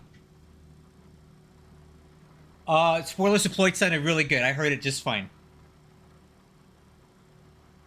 Yeah, there's a huge downgrade. I think the previous version from December, or prior to December, was better. So, the FT sim sounds... The engines sound good. The cockpit environment is absolutely horrible. I can't handle it. You don't get any of the MD-11 sounds. The switches sound terrible. But FT Sim is no good. I can't deal with it. Anyway, let's go ahead and get this thing quick turned. I want to get on to Chicago and try another landing there. Alright, let's book the flight. Let's get moving. No time to waste. I don't want to keep you guys sitting here any longer than you have to be. Let's do it.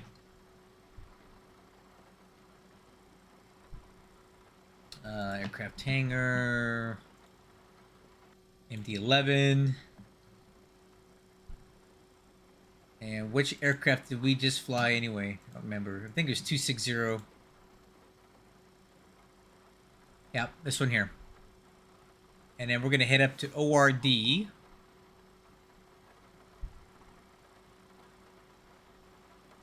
Saw it in here, right here. UPS 2072, add bid. Okay, UPS 2072. Let's go ahead and get this new flight going right now. UPS 2072 from SDF to ORD. MD-11. Tail number 260. 260. I guess we'll take off to the north this time because that actually is more advantageous to us anyway. So, I don't know if I love this route though. Is there something a little more direct we can use? No. Not really. Alright, that's what it's going to be then. Okay, let's go ahead and generate.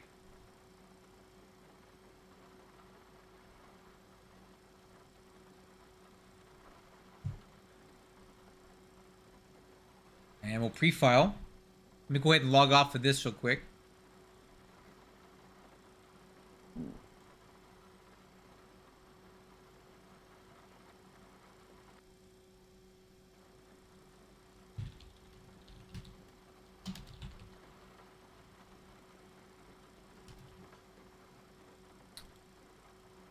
Flight plan is filed.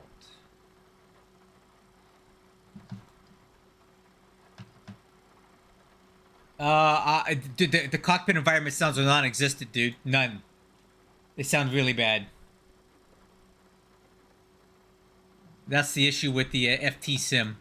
Okay, so let's go ahead and unload and reload the new flight plan. Louisville to Chicago O'Hare. We have ATC there right now. Okay, so our takeoff weight's going to be 434. We're very light. Cost index 189, so we're going to be cooking with grease.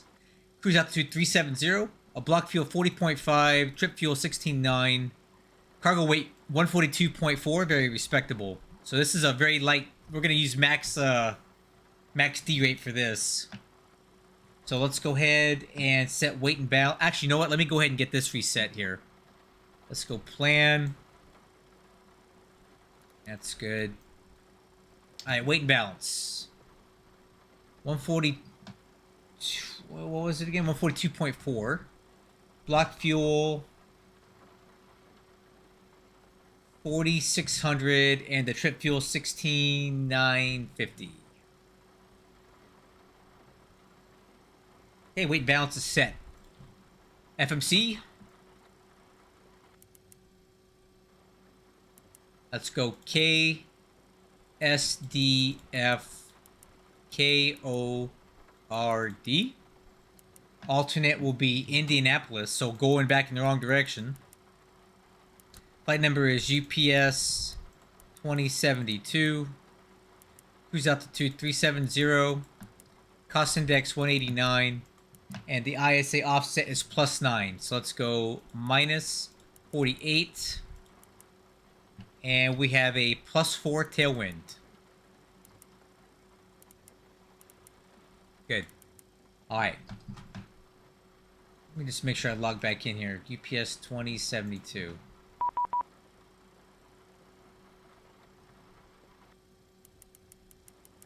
Okay, FMC. Louisville. We're using 3.5 left on the Spiller 1.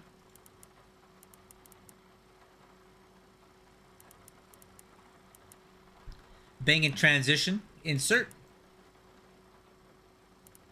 Alright, after banging, we're going to go direct DC. DECEE. Then bonnet. BONNT.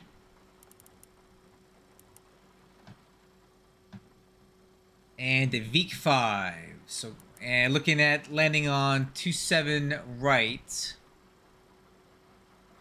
Ooh, you know what? Before we do that, let's take a look at Chicago. So we're parking down here. So 27 right does not do us any good. Right? That's no good. We're going to use 28 center. 28 center is what we're going to land on. So let's go star. ILS 28 center from Vogler. And the VEEC 5 from Bonnet. Insert. And let's go ahead and review this flight plan.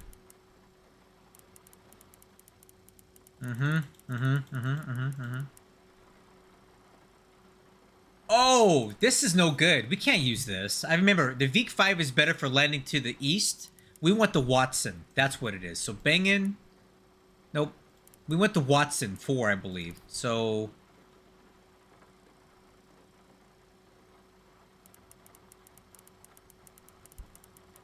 let's go back to Bonnet. And we actually want... No. We don't want this one. This is no good. We want the Watson. Watson 4 from Bonnet. That's way better for us. Now, let's take a look at this. This is a lot better. So, Watson...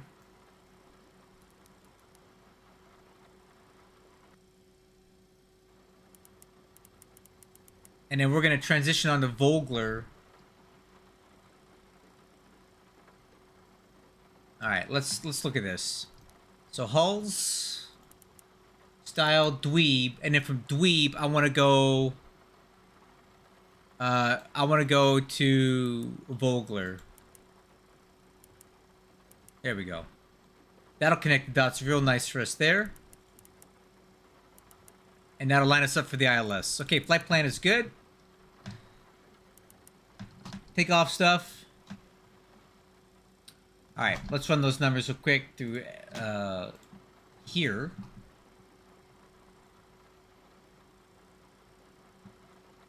Alright, flaps 15, flex 60. Okay. Very well. Flex 60, max D rate. Flaps 15. Outside air temperature is 24 Celsius. So we got a 0 slope and a +4 on a tailwind.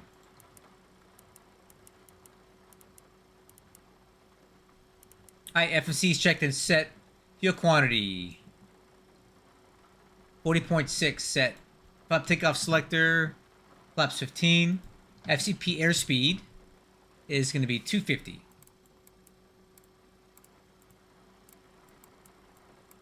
FCP heading will be runway heading 350. FCP altitude, we'll just set up to our cruise altitude since we have no ATC here to tell us no. Altimeters are already set.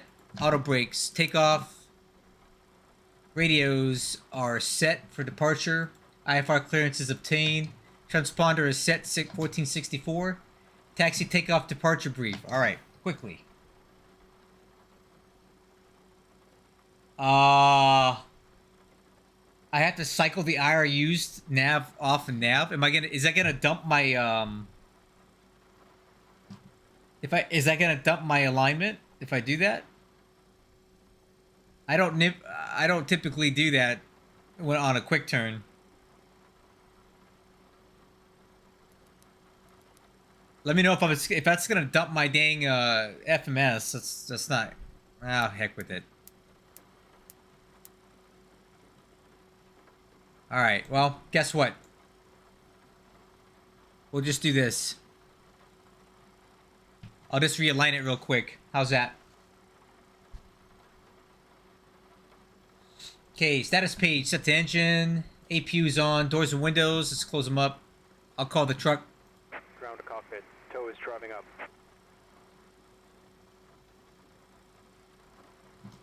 Aux hydraulic pump 1. Parking brake is set. AP power is on. Oh, great. Okay, all doors and hatches are closed. Ready to connect. Dude. Ugh. There we go. Okay, we're all set. Stone power's off. Wheel chocks, ground power unit. Alright, beacon light on. APU bleed on. Engine ignition B. Smart cars is on. Alright, real quick guys, let's go over this taxi takeoff departure brief before we get on the road. On the ground at Louisville. Ramp 9. We're going to push and start with the tail facing east. Quick taxi down to Bravo and depart on 35 left. And as far as charts go, we're on the Spiller 1. Instructions here for 35 left. Climb out heading 350 to intercept course 335 to row. Then on track 340 to Spiller. Okay, no crossing restrictions. Nothing to say there. Ooh, the parking brake would be a lot better, dude. That would be awesome, the parking brake. But I recycled the IRUs for now. Alright. Ground to cockpit. Please show me where you want to go.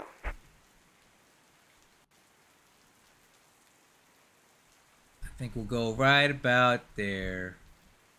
Tow connected and bypass pin inserted. Release parking brake. Alright, crew. I think we're ready to go. Let's get moving. Parking brake released. Starting pushback, and you may start engines. Alright, crew, starting engine number 3. Button out, light on. Rotation N2.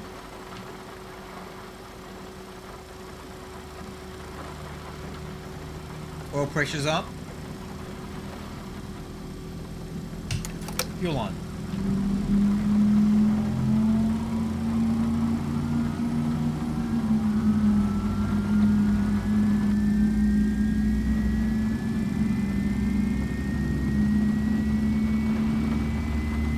Okay, good start on engine number 3, button in, light out. Starting number 1, button out, light on.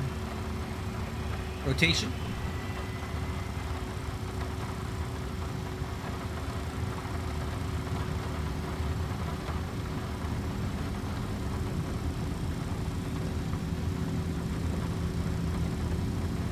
Alright, oil pressure's good, fuel on.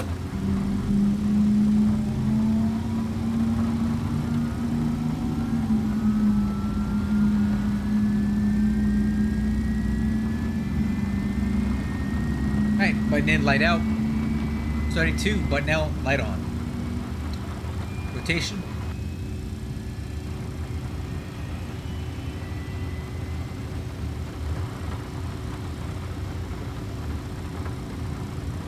Engine start would even be better. Oh, hey, what's up, MD-11 Flyer? Man, I like your name, dude. Alright, fuel on. Dude, MD-11 Flyer. You stole my name on YouTube, man. I was gonna switch to that, but I can't now. MD-11 Flyer, that's great. Hey,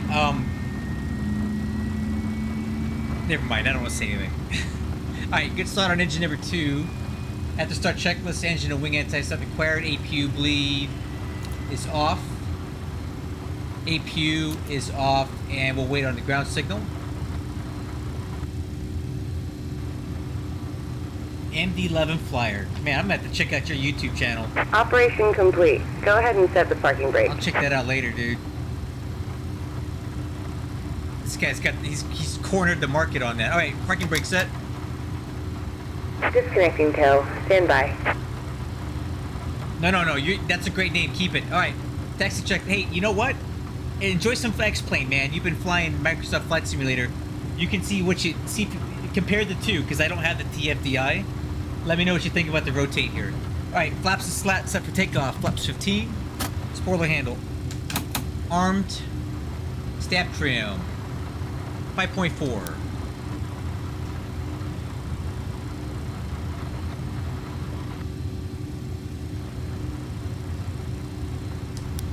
Alright. Takeoff data. V1 135, rotate 147, V2 158, flaps up 168, slat retract 211, clean maneuvering speed 237. Taxi takeoff departure briefing. Tow is disconnected and bypass pin has been removed. Hand signal on the right. We'll see you next time and have a safe flight. Alright, so again, straight ahead to Bravo 3, left on Bravo, right on Bravo again, and then departing full length 35 left. Alright, transponder is on standby. Oh, nope. TARA. Nose light. Status page. Config. Taxi clearance. Louisville traffic UPS 2072. Taxi runway 35 left from Rep 9 via Bravo 3 Bravo. Alright, let's go.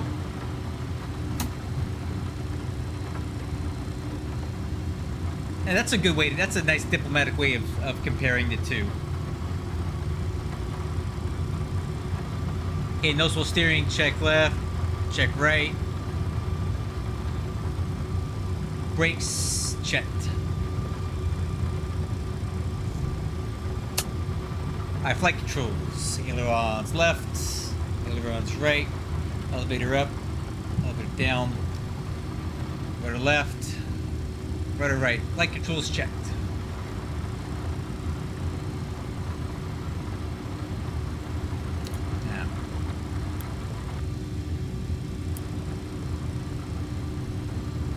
Alright. Clear on the right. Clear on the left. Left turn coming up here.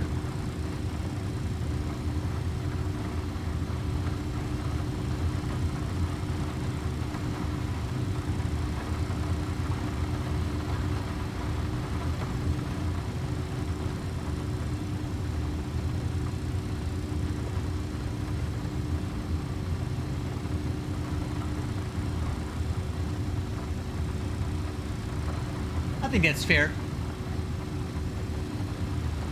Fair statements from everybody. You guys are being very nice tonight. Thank you for that. Alright, let's go and do before takeoff checklist. Status pages on engine. EAD is checked. Green box. Nav. Profile. Auto flight. Armed. Exterior lights. Radar switch.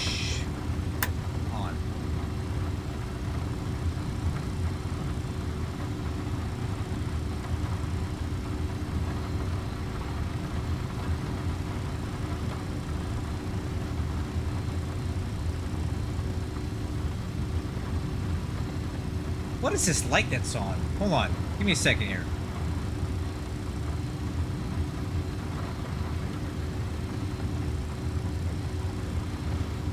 Oh, okay. So you fly both then. All right. Yeah. See, I just fly X-plane because I don't have the mental bandwidth to know how to operate two completely different flight simulators. And my experience with Microsoft Flight Simulator was so abysmal that I just couldn't do it. All right, let's stop here. Let me figure out what light is on right now. All right, what is on? Not the dome light. What light do I have on right now? The map light, right?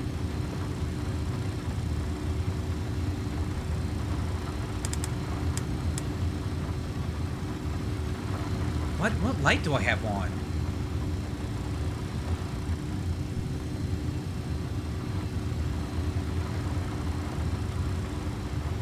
It's really annoying me right now. I can't figure out this. It's like a map light, but I don't recall what light that would be.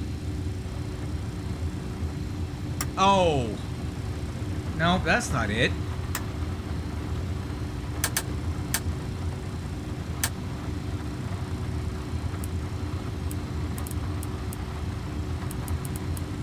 What light is that? Oh, duh. Okay, I'm dumb. Okay, radar switch is on. Louisville traffic, UPS 2072 departing runway 35 left. Skrilla 1 departure, RNAV road. Yeah, you're right. You're absolutely right. I've never used that light. Can you believe that? Oh, geez, look at that. That's cool. How did I never know that?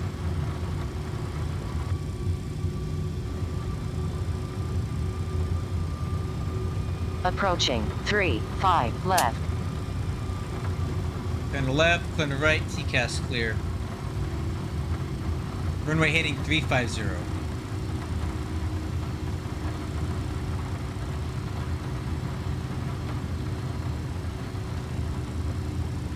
Well, hopefully the On runway 35 left. Spoilers deployed. All right, I think they're working there.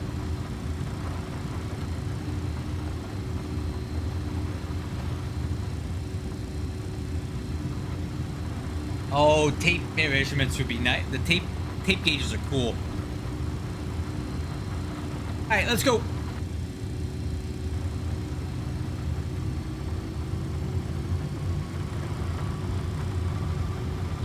All right, engines stabilized, set takeoff thrust.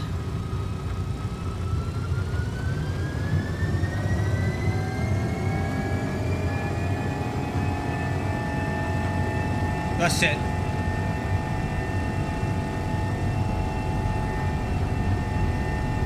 Airspeed's alive. 80 knots. Takeoff clamp.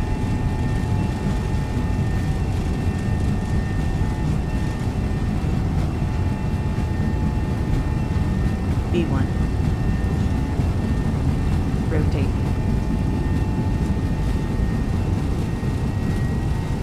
Positive rate. Gear up. Ah, I heard it that time.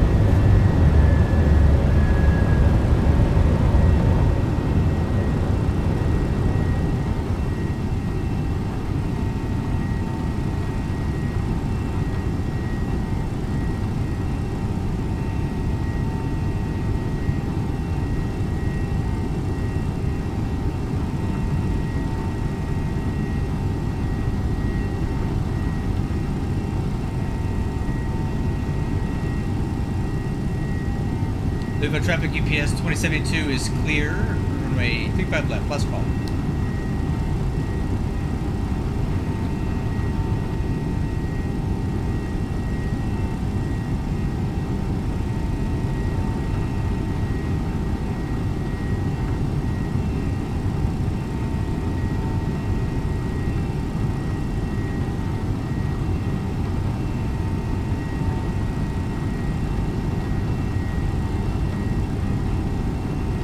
A 250 pitch.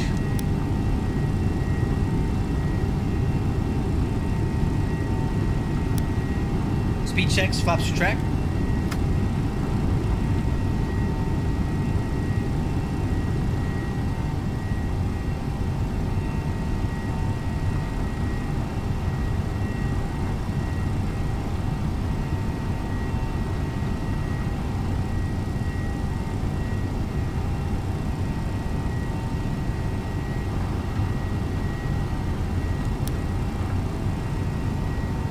Speed check, slats are track.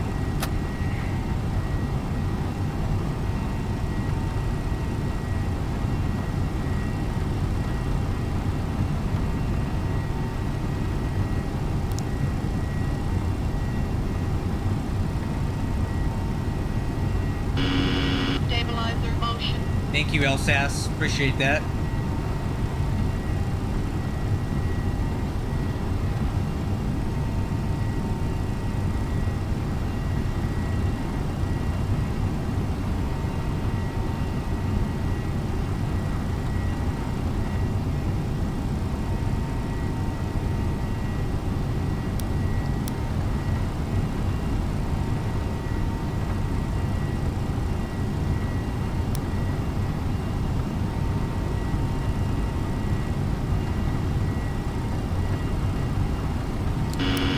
Stabilizer motion.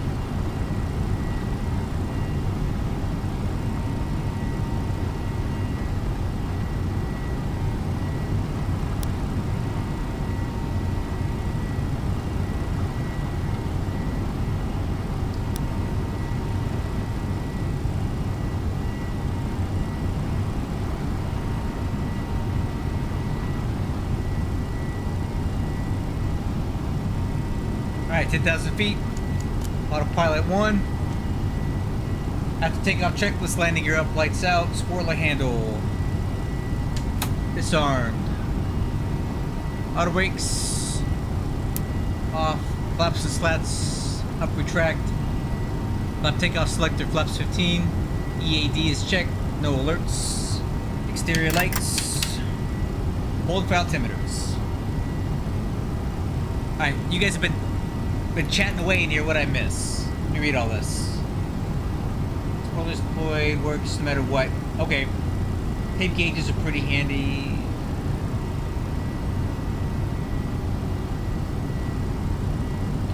Hey MD, hey Flyer, are you on the rotate beta team by chance? Because maybe you are.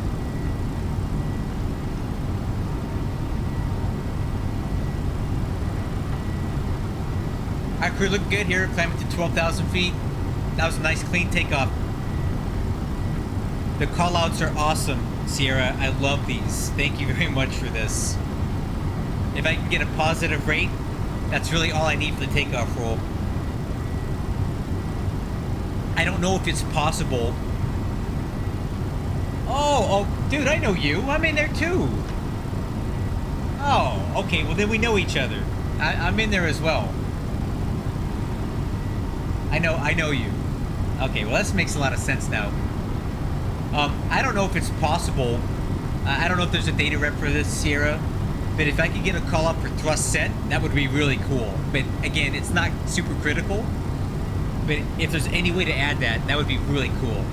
Thrust set call out.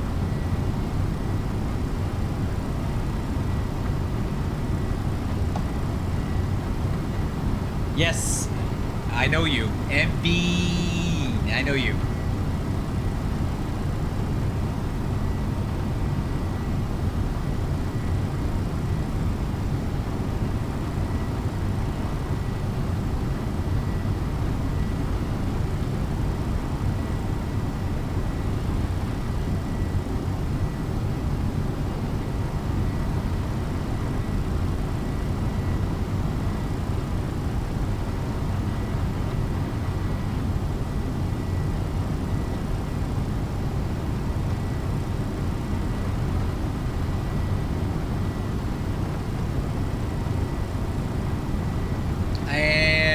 Transition altitude.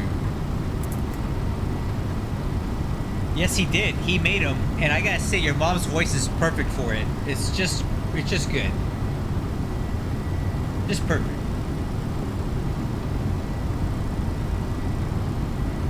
Yeah, the takeoff thrust set thing is not super important. That might be kind of hard to chase. You're gonna have to go deep in some data refs for that. But if you could add it, I'm just put it on the wish list. Okay, flight level 200.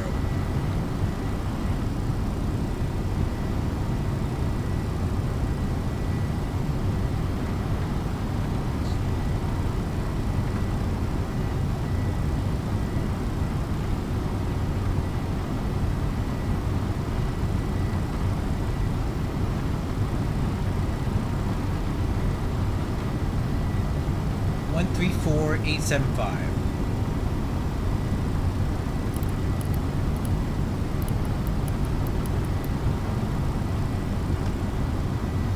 I think there's an ATIS 135.4. Let's put that on VHF2.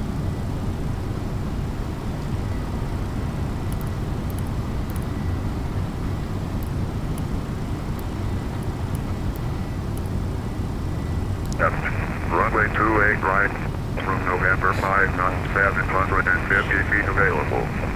Notices to air mission runway 4 left. Runway 22 right closed. Read may call runway hold short instruction. Pilots use caution for burn activity in the vicinity of the airport. Use caution for men and equipment at numerous sites on the field. Advise on initial contact.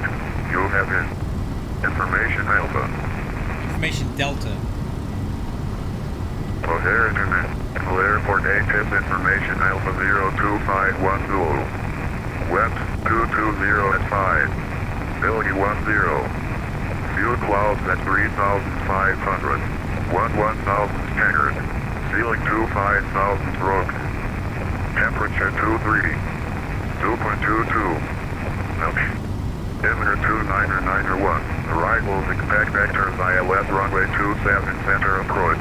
ILS runway 28 center approach. Departures expect runway 22 left. Runway 28 right from November 5 9,150 feet available. Notices to air mission runway 4 left. Runway 22 right closed. Alright.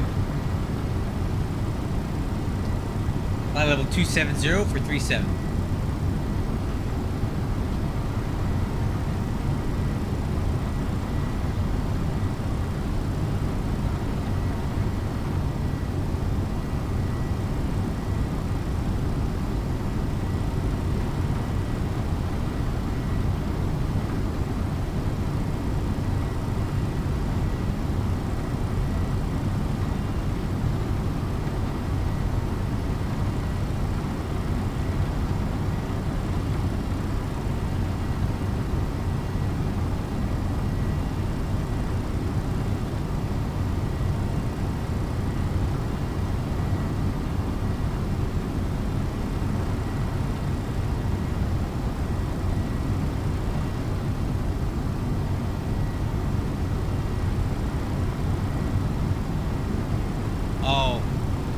Dazzle, huh?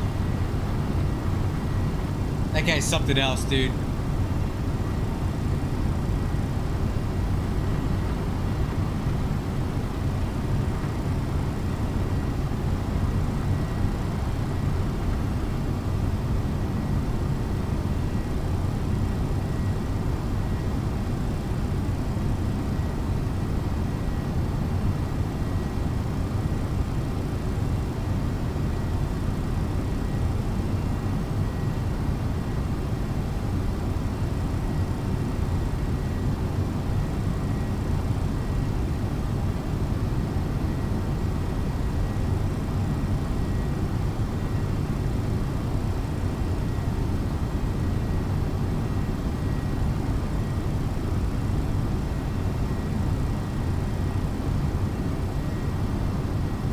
Hey, flight level 340.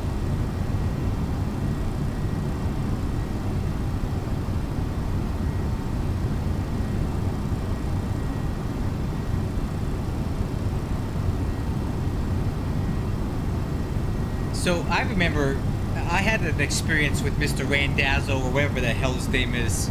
So the PMDG MD-11. I remember this from like 15 years ago, guys. That's how old I am.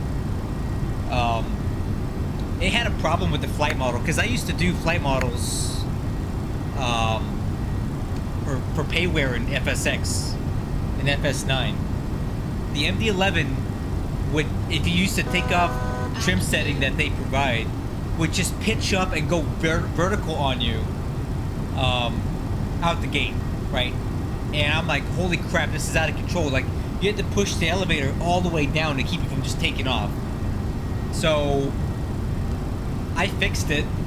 I went into the FDE and I fixed it. And then I contacted them and say, hey, just letting you know, there's a problem with the trim on your MD-11.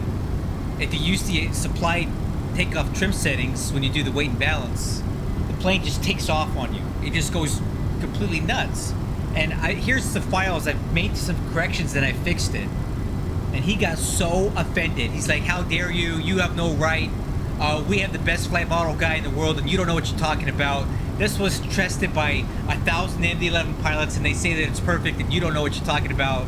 I'm gonna threaten legal action on you because you shouldn't be messing with our files, blah, blah, blah.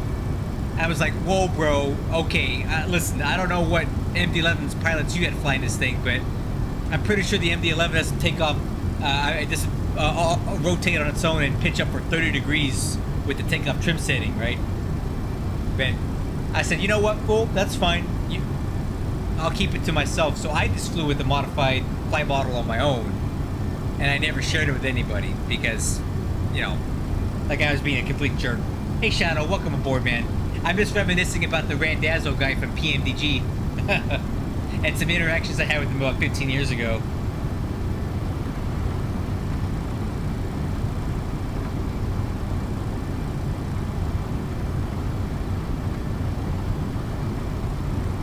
I got the best flight model guy in the world. You don't know what you're talking about. I'm like, that's weird. I do these too, man, and this is not right.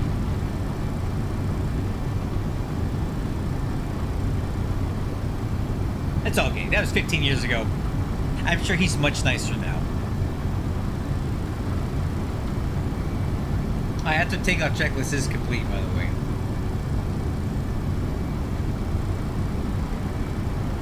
Tokyo to Atlanta. Oh, and the MD-11 or something else? That might be possible if you have an ER-equipped MD-11 and a really light payload.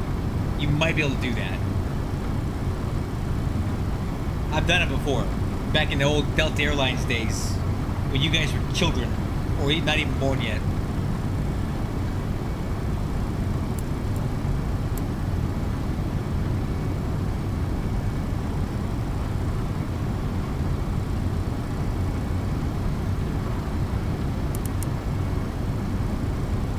Top of the descent's going to be up here pretty quick, 22 after. So we should be talking to Chicago Center here pretty quick.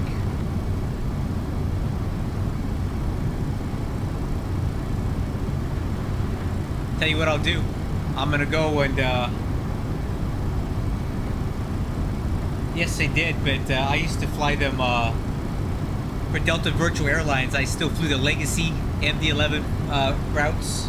I've shown my logbook on stream a few times. People are amazed how many hours I have in MD-11s on the logbook. Oh, A350 will definitely do it.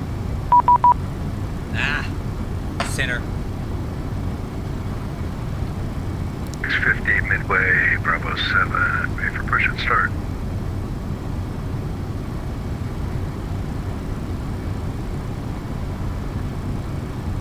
Walker 3650, push and start onto Yankee is approved. Advise ready for taxi.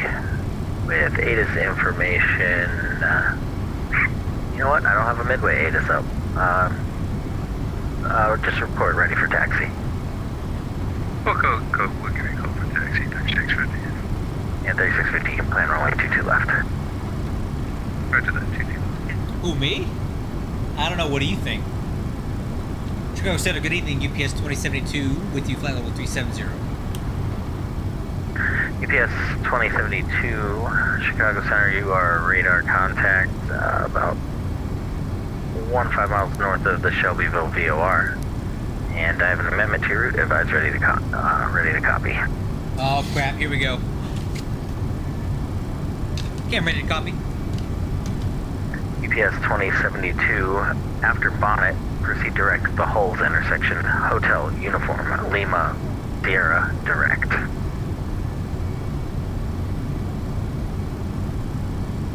Okay, after bonnet, proceed direct Hulls.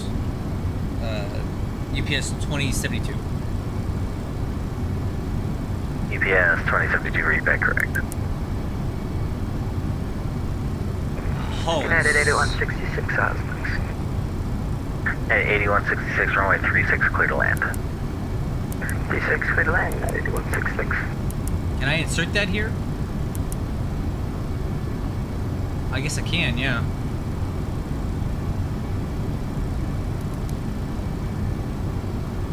Oh, wait a minute. I got holes right there. I don't need that.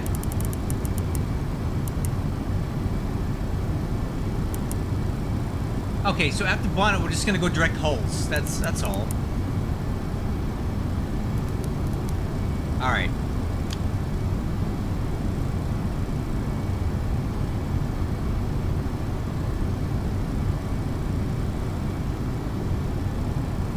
American 3833 is when you hung up. American Awesome. 3033. Sarah, would you mind location? posting that on the Discord server, we please? just exited I'd like to just kind of pin it in there, half in addition to having it on your website. American 3033, sorry about that. Taxi via Papa, hold short runway 28 right at Echo Echo. Alright, Papa, hold short 28 right at Echo Echo, American 3033. Japan Air 55, heavy fly, the wind's 130, nope, the wind's 240 at 5, fly runway heading runway 28 right at the full length, clear for takeoff. Fly runway heading in a 28 right, clear takeoff, full length, Japan Air 55, thank you. Hey guys, in 2004, I actually flew on a DC-10, World Airways DC-10, from Hope Air Force Base to... And American 3033, report holding short. How do you think? What do you think about that? Holding short, American 3033. 2004. UPS 2072, descend and maintain flow level 250. Down to 250, UPS 2072. Ugh, I don't want to go down there. 250, I'm gonna slow roll this bad boy. 1,500 feet a minute. I'm in no rush to get down that low.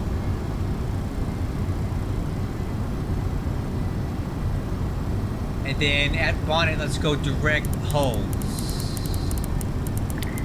United 8166, exit left 1, able, taxi to the gate via Alpha, this frequency, see ya. That's an able after, and 8166, we'll see ya. Alright, direct hulls. UPS 5608, heavy, runway 28 center, clear to land. Runway 28 center, UPS 5608. What were you guys doing in 2004? Just out of curiosity. That's how old I am. Hey, if you can find me a team to build the textures, the model, and the systems, I'll do the flight model for the DC-10.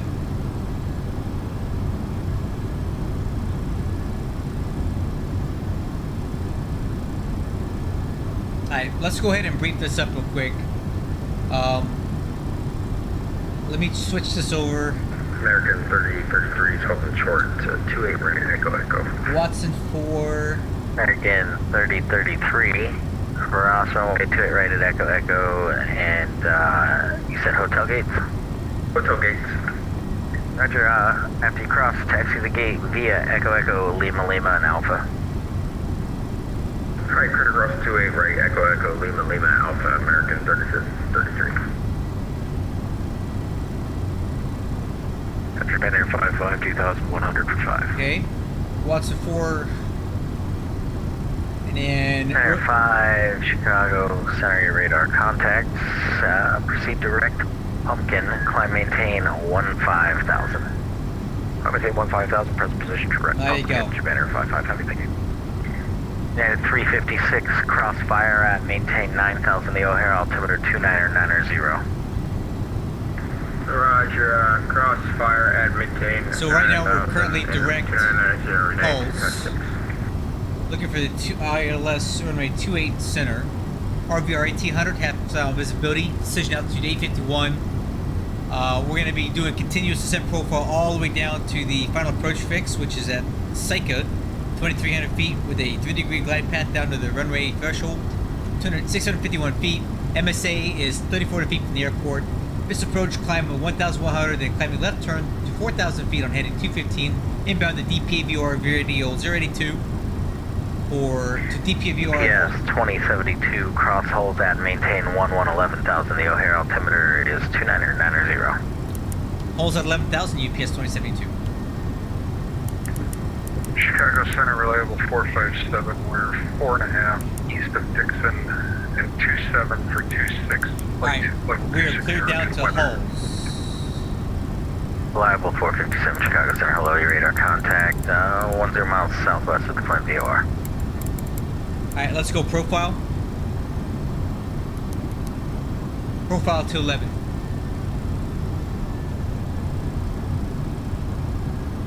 Yeah, 356, begin your descent. Crossfire at maintain 9,000. Beginning descent now, 956. Oh, I know why he gave me this direct. Look at this.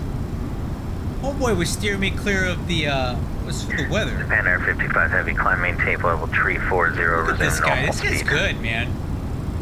You know what? I've Climb had maintain this level controller 340, normal before. speed. He's really Japan good Air at 55. Chicago. And Japan Air 55 Heavy, high-speed climb is approved below 10. High-speed climb approved below 10. Thank you kindly, Japan Air 55. Alright, landing data.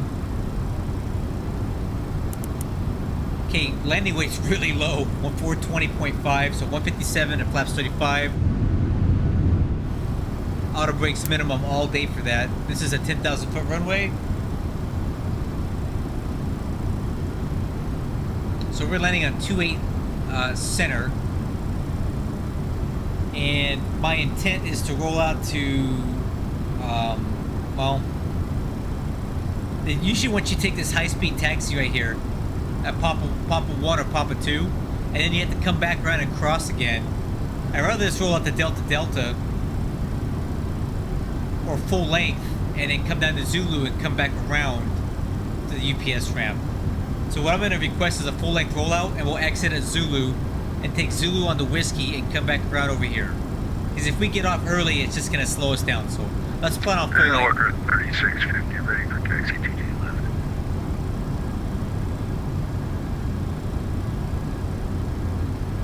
And UPS 5608, turn right on Papa, and then hold short runway 28 center at Foxtrot. See what I'm saying?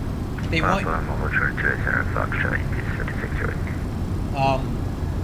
they want you to exit on Papa, right? I don't want to do that. I want to just take a full length rollout over to Zulu. And the Walker called for taxi. What's your location? Midway, Bravo 7, Yankee. Roger, stand by. Walker 3650, runway 22 left, taxi via Yankee. Taxi via Yankee, 22 left, Walker 3650. We don't have the tilt yet, flyer. That's going to be coming in the next update.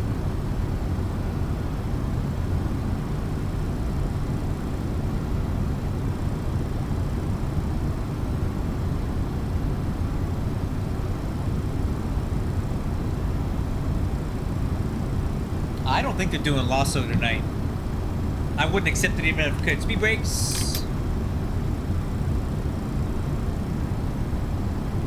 Retrack.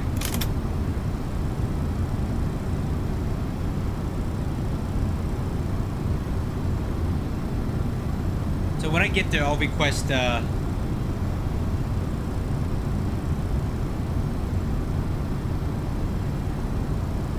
what the heck is that?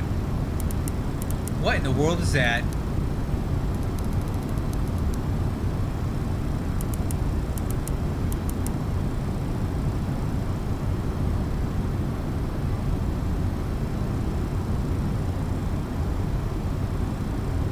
Oh, I'm gonna take that out.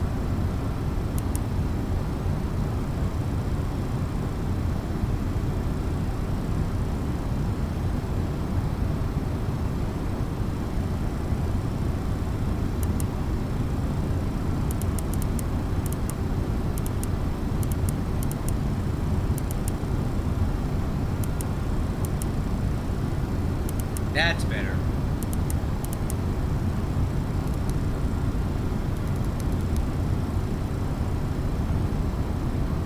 Yeah, that would have been the controller would have been like, what the hell are you doing, bro?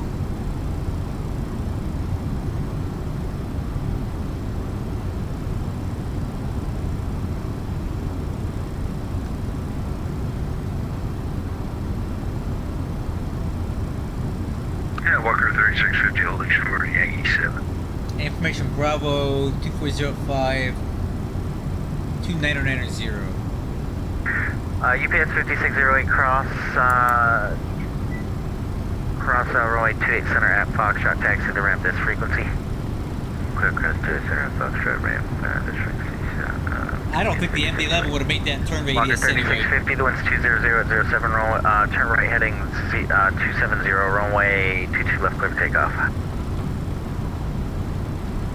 22 left, clear for takeoff, right turn, 270, Walker, 3650. Alright, landing data set. I need to get the decision altitude is 851 Barrow. UPS 2072 heavy, plan the ILS runway 28 center, loaded from Linda. Okay, 28 center from Linda, and well, as we get closer, we're going to ask for a full-length rollout if that works for you. Yeah, that's approved. Alright, cool. Thank you. And where are you parking on the field? It's going to be at the UPS cargo ramp on the south side of the airport, so we'll have to take Zulu and Whiskey all the way around. Roger. Altimeter setting. Yeah, 356, turn left heading 200, send and maintain 5,000, that's vectors. 851 Barrow. Roger, 200, turn maintain 5,000, that's your final. 56. And we're slowing down right now, sorry about that, 356. Alright, altimeters. No problem. Cross-checked. 990. Alright, crew, we are cleared for a full-length rollout on 28 center all the way to Zulu, so we don't have to worry about exiting on the high speed and then holding short and then crossing again. We're just going to roll all the way out to the end. UPS 2072 after holes, receive direct Linda and join the 28 center localizer. Okay, after holes, direct Linda, and we'll set the localizer for 28 center, UPS 2072. Alright, crew, this guy's really giving us some shortcuts here. This is great. So after holes, we're going to go direct to Linda. Center United 56, should we be expecting 27 center or 28 center? United 356, you can expect the ILS runway 27 center. Done. 27 center, United 356.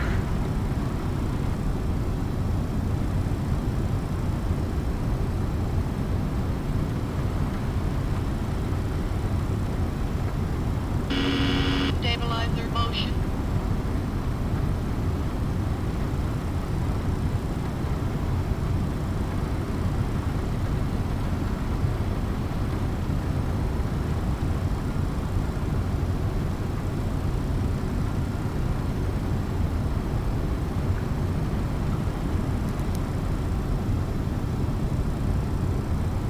United 356, maintain 230 knots.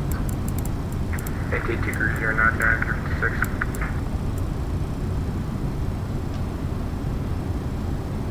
Hey, Linda, we should be at 9,000 feet? Yeah. Let's go to 9 for now. Speed brakes. We gotta lose a lot of speed here.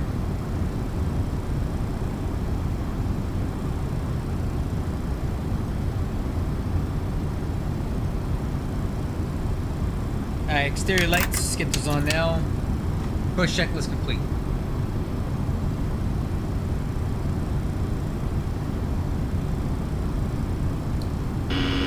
Stabilizer motion. I swear to God, if this thing blows through 10,000 feet without slowing down, I'd be very upset. United 356, 10, maintain 4,000. It looks like it's trying to slow down. 4,000, 356.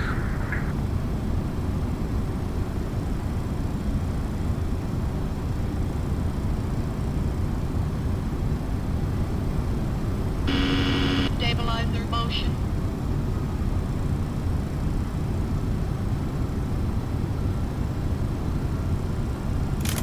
Reliable 457, cross river at and maintain flow level 200. There we go, we gotta slow down. Sorry, you said river for the fix? Affirmative. Tell you what, I'm gonna go ahead and set the altitude down at 2,300 feet. 3650, 3000, please heading. Walker 3650, Chicago Center radar contact, climb maintain, flight level, actually climb maintain 15,000, proceed direct PQ. The 15,000 direct PQ, Walker 3650.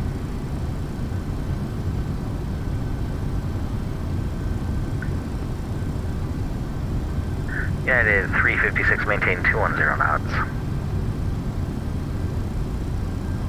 210 knots, United 356.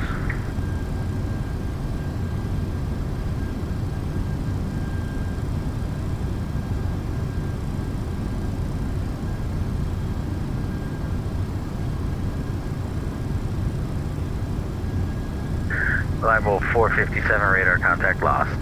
Well, hey, Flyer, are you flying my flight model that I'm working on right now? Because this is my own. UPS 2072, 19 miles from Linda, cross Linda at 9,000, clear for the ILS, runway 28 center approach. Hey, cross Linda at 9,000, clear for the ILS 28 center approach, UPS 2072.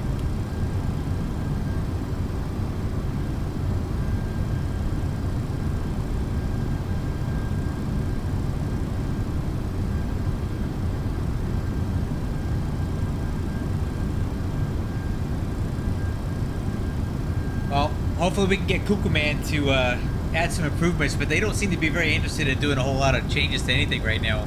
I don't know what's going on with those guys. They're acting like they got some Walker issues or something. 3650, climb maintain flow level 320, resume normal speed. Could be some internal politics and stuff. Up to flight level 320. Oh, normal that's speed. right, your XP-11. Okay. Alright, let's arm approach land. Oh, I can't. Too far out. You know why? We're more than 25 miles out from the airport. That's why. Duh.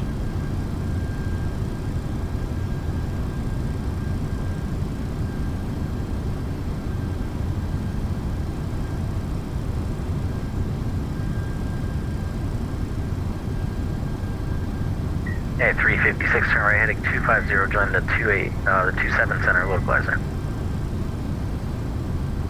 250 on the localizer 27 center, 956.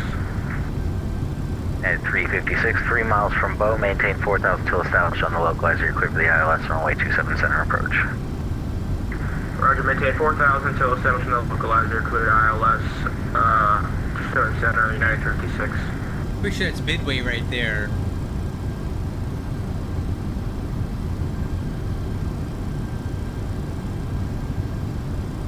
I'd also would like them to give me a lateral offset on my flight plan, because the PMDG MD-11 could fly a lateral offset and this one can't.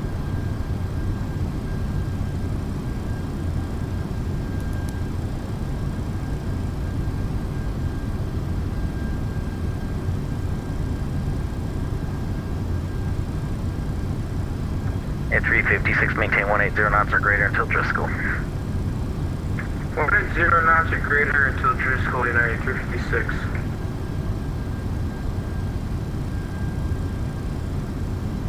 That's that. Hey, Flyer, that's exactly right. That's so when you press the button, the first auto flight should just arm the auto throttle, right? But what it does is it also sets it to autopilot 1, which it should not do. The first button push should be autopilot UPS 1. 2072 heavy, maintain 210 knots or greater until Rizuko. 210 or greater to Rizuka.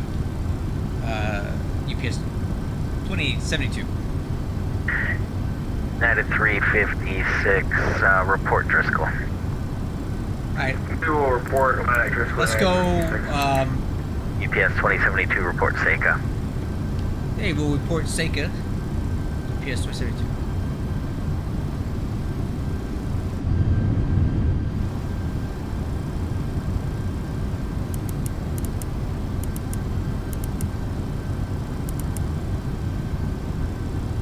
Still no DME yet on the,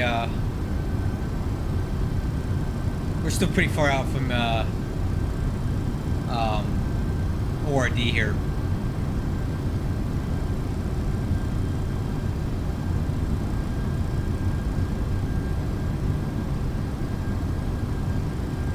Okay, profile 9. Oh, there's the airport. Look at that. Look at that like a Christmas tree.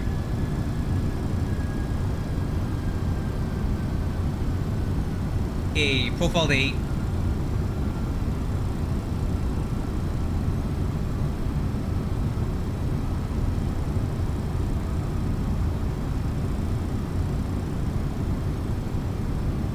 Okay, there we go. Let's go approach arm. No localized, no glide slope, but I have DME on the runway now.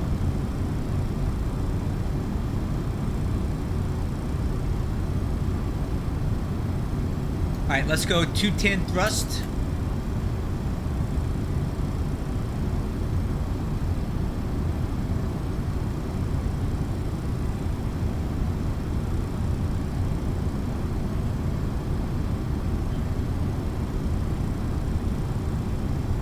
Okay, localizer capture.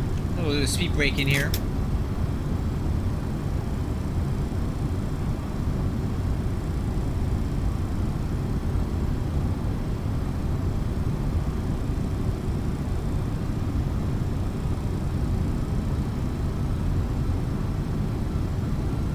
Alright. Speed checks, flaps 15. Walker 3650, if I didn't give it to you, normal speed.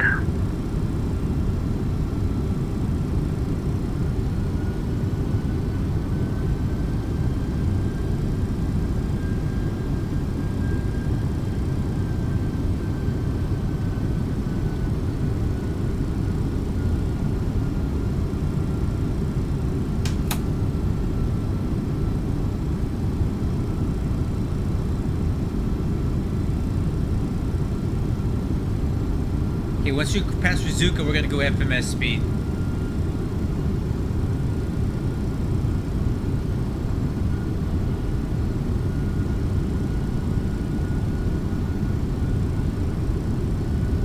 Yeah, 357 now. 356 now approaching Bristol. At 356, runway 27 center, clear to land. 27 center, clear to land. United 356.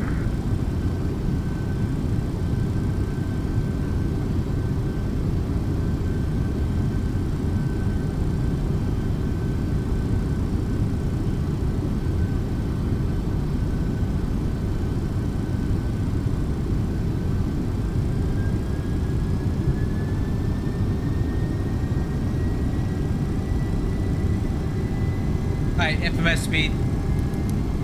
187 thrust.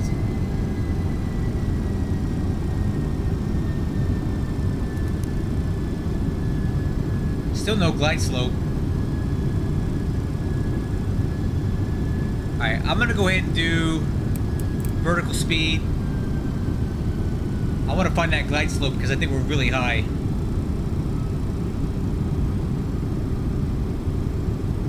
I think we're way above it.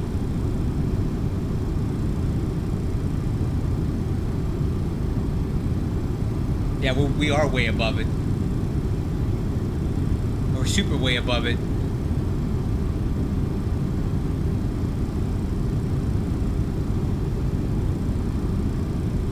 Alright, gear down, need some drag.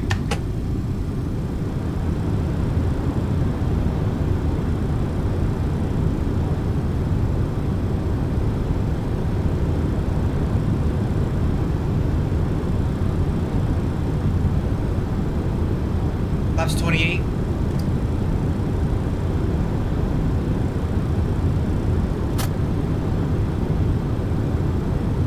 We're way above the glide slope here. I'm trying to get to it. Hold on.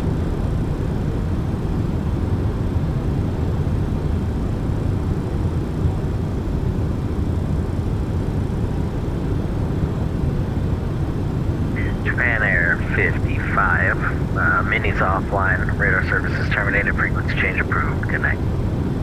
Coming to the dark side. Japan Air 55. Thanks for the service. We'll see you. United 356, make 2 left turns onto Echo, cross runway 4 left and hold short, 27 left at Mike. Laps 35. Landing checklist, landing gear, spoilers. 4 Laps left. 35. Well, sort of. EAD, no landing clearance. I'm sorry, could you please repeat? That's slow. 356. I actually overran. Hey, just start with the 2 left turns on the Echo. I'll give you more once you're on there. Roger, thank you. Sorry about that. No problem at all. Chicago Center, UPS 2072, passing Seiko. UPS 2072 heavy. The winds are 2405, runway 27 center, clear to land. Go land 27 Center, UPS 2072. Alright, crew, I'm gonna take it from here. United 356, cross runway 4 left, hold short, runway 27 left on Mike. Stabilizer motion. Cross 4 left. Autopilot. Hold short of 27 left at Mike. 56.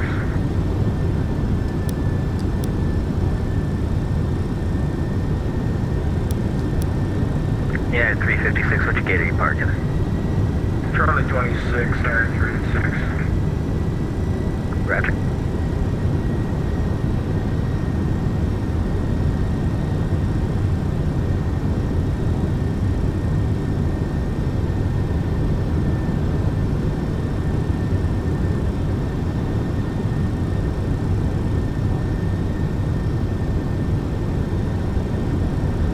I'm gonna try, man, no promises.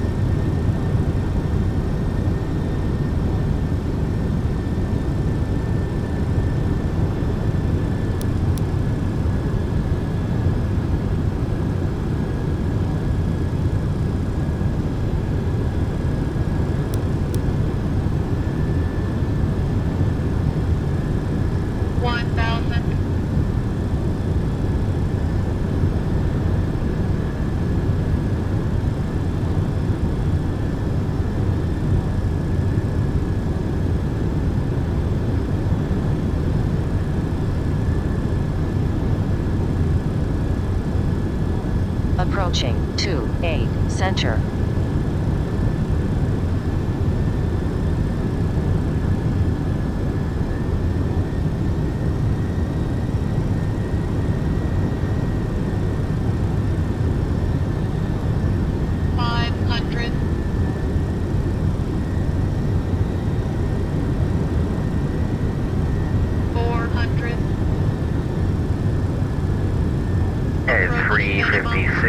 Cross runway 27 left at Mike, taxi the gate via Golf uniform.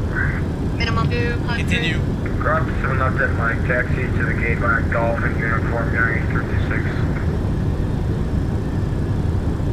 100. 50.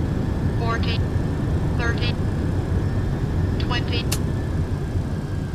10. Deep landing. Deep No, landing. it's not. 8,000 That feet ain't no- remaining. A deep landing. Spoilers deployed. UPS 2072 rollout to the end is approved. Exit left on Zulu, taxi to the ramp this frequency. Hey, roll to the end, exit Zulu, taxi the ramp with you. Manual braking. And I'm going to step away from the mic for a minute. Be right back. Full length rollout. That was not 300 feet per minute. It was 72 feet per minute. That was 72 feet per minute, guys. That was not 300. Don't listen to that stupid thing. That was a soft landing. 2,000 remaining.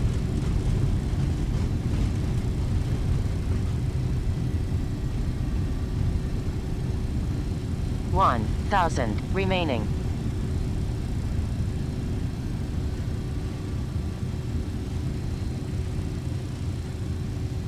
Yeah. 72. It was not 300. There's no way that was 300. 100 remaining.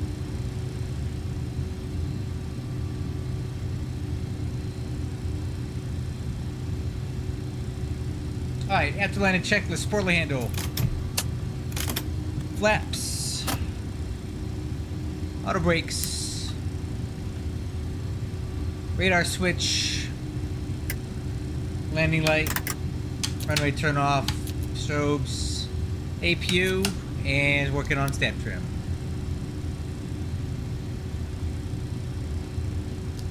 Yeah, I had plenty of runway. I didn't even use full reverse thrust. I probably used about, I don't know, 50% N1 on the reverse thrust. Didn't really need a lot. I probably could have just done reverse idle even.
UPS 2072, I thought you meant the FedEx ramp. I got them mixed up. There's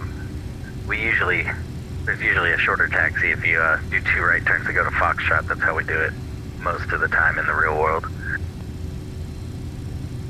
Oh, copy. Sorry.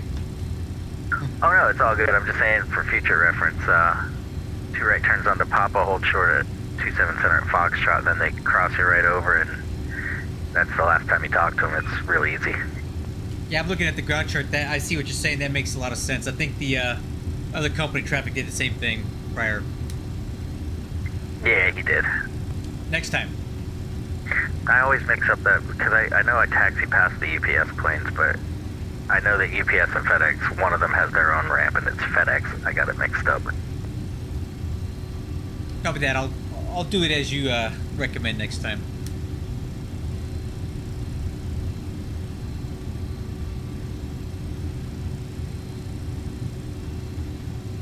I see what he's saying. The real pain's when we're parking Northeast Cargo, and then they make us land 28 center. That's the really long taxi. It's terrible unless you're on overtime. Yeah, I think that would take about, I don't know, half a day to get up there. Yeah, it all depends on what the construction is and how busy the airport is, but it minimum 20 minutes. This guy's great, man. Hey, MD-11 Flyer, it was nice to finally meet you on stream here. Thanks for being here. I'll catch up with you on the on their beta Discord later on, man. Hopefully we can get those guys to do something soon. Alright, left turn on to Sierra.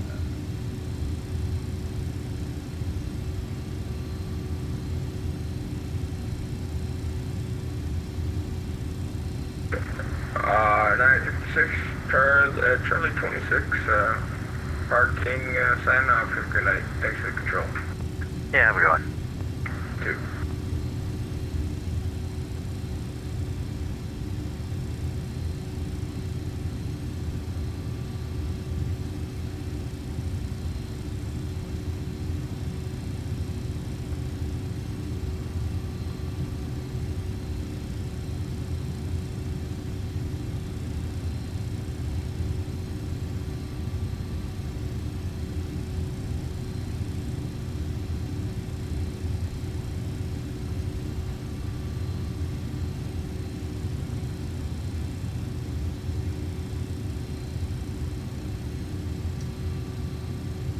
Well, when you get X-Plane 12, please come over to my Discord and try out my new flight model, because I've been making a lot of tweaks to it, and I'm really happy with it right now.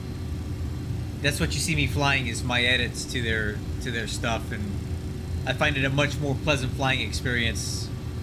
If I was using the stock Rotate MD-11 flight model right now, I would have slammed that thing right into the ground, because it just runs out of elevator, like, early.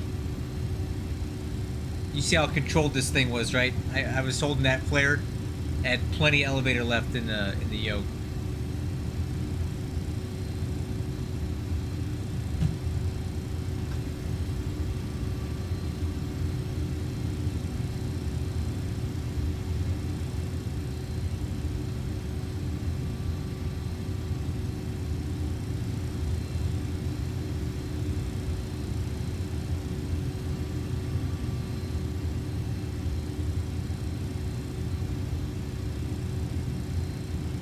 Oh, well, that's good.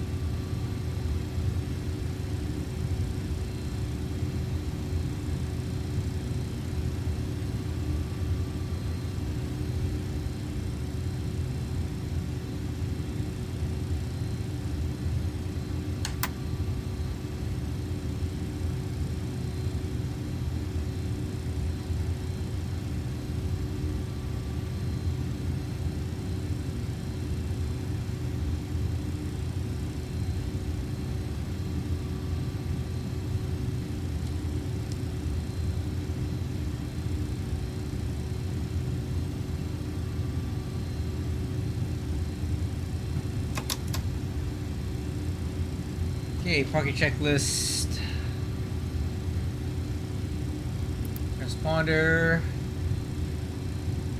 Alright, hold on. Hold your ears. Ugh. That's so awful. That's so awful. my ears, man. Like, did these guys ever like beta test this sound set and go, ooh, this sounds really good. Let's send it like this.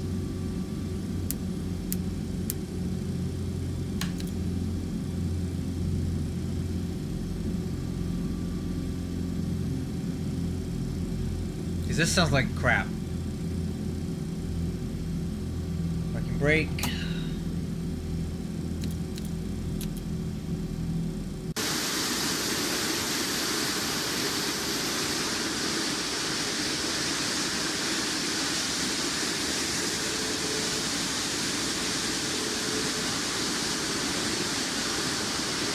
Yeah, unfortunately it is.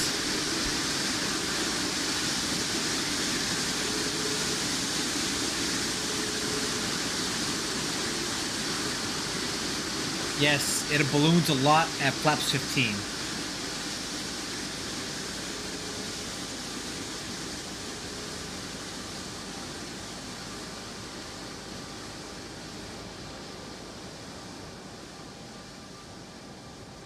That's true.